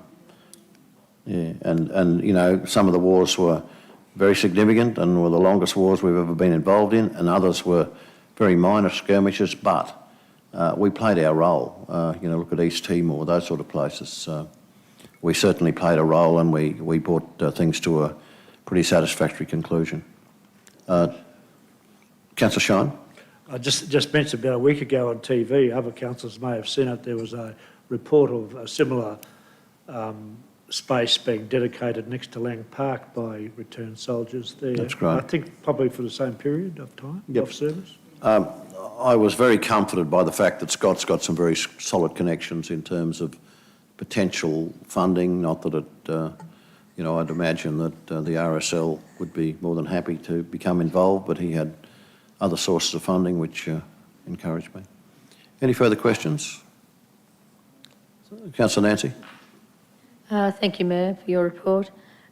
Just in relation to the Regional Waste Management Strategy MOU that has been developed through your Council of Mayors, Darling Downs South West, I wonder if you could just run councillors through the financial expectations for the MOU. Thanks. Look, I'm sorry, I'll have to send that to you. I have that. And Damien was, and Matt Tor were in my room with it all. I haven't got that with me at the moment, but I'm more than happy to send that. And we are, in terms of that particular structure, I think we're very much one of the major players, probably simply because we're one of the major producers of waste. But Damien, did you have that information there, please? Yeah, there is a number, and look, I'm sorry, I'll have to take that on notice. Well, I have it. I've read the MOU. I was just asking the question on behalf of all the councillors, and it's $2,000 for each council, and then up to another $48,000 for Toowoomba Regional Council. I wasn't sure that was the figure that I had, but anyhow. It is. I will, what we've got, we'll certainly send it to you, but if you've got it, we'll... But it is important, I think, the thing that I am happiest about in respect to it is that here's a group of councils over a wide area actually working together for a common cause, and I think that's by and large, that will probably bring a better solution. Absolutely, Mayor. I'm very supportive of it. I just think it's important that councillors are aware of the financial implications for our particular council. And the other councils' extra commitment is much less than our 48,000 is very high because we're the biggest council. It's a per capita levy, and ours is 48,000. I just thought the councillors needed to be aware. It is a very good project moving forward, and I look forward to seeing outcomes, but I just think in the interest of transparency, councillors needed to be aware of that financial aspect. Well, between Damien and I, we'll certainly get everybody that this afternoon. Thank you. Any further questions? Someone like to move the receipt of that report, please? Councillor McDonald and Shine, those in favour? That's carried. Right. We move then to matters for which notice has been given. I haven't received any notification of any of those. Is there any other business that council determines by resolution to be included in the agenda today? Is there anyone wishing to bring anything forward? And the process there, of course, is tell us what you want and we'll say yes. We'll go through a procedure. That's not the case. Would someone then like to move that we move into confidential, that the meeting be closed to the public? Someone like to move accordingly? Councillor Tim, Councillor Geoff, those in favour? That's carried. Can you turn the cameras off?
go to the resolutions that are necessary, go to the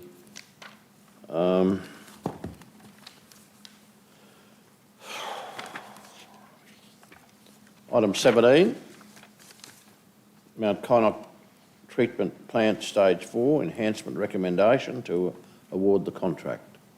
Someone like to move accordingly, please? Councillor Nancy and Councillor Rebecca have moved. Anyone? Those in favour? Carried. Second one, item 18, is the Chief Executive Officer's monthly report. Would someone like to move its receipt, please? Councillor Carroll, Councillor Megan. Those in favour? It's carried.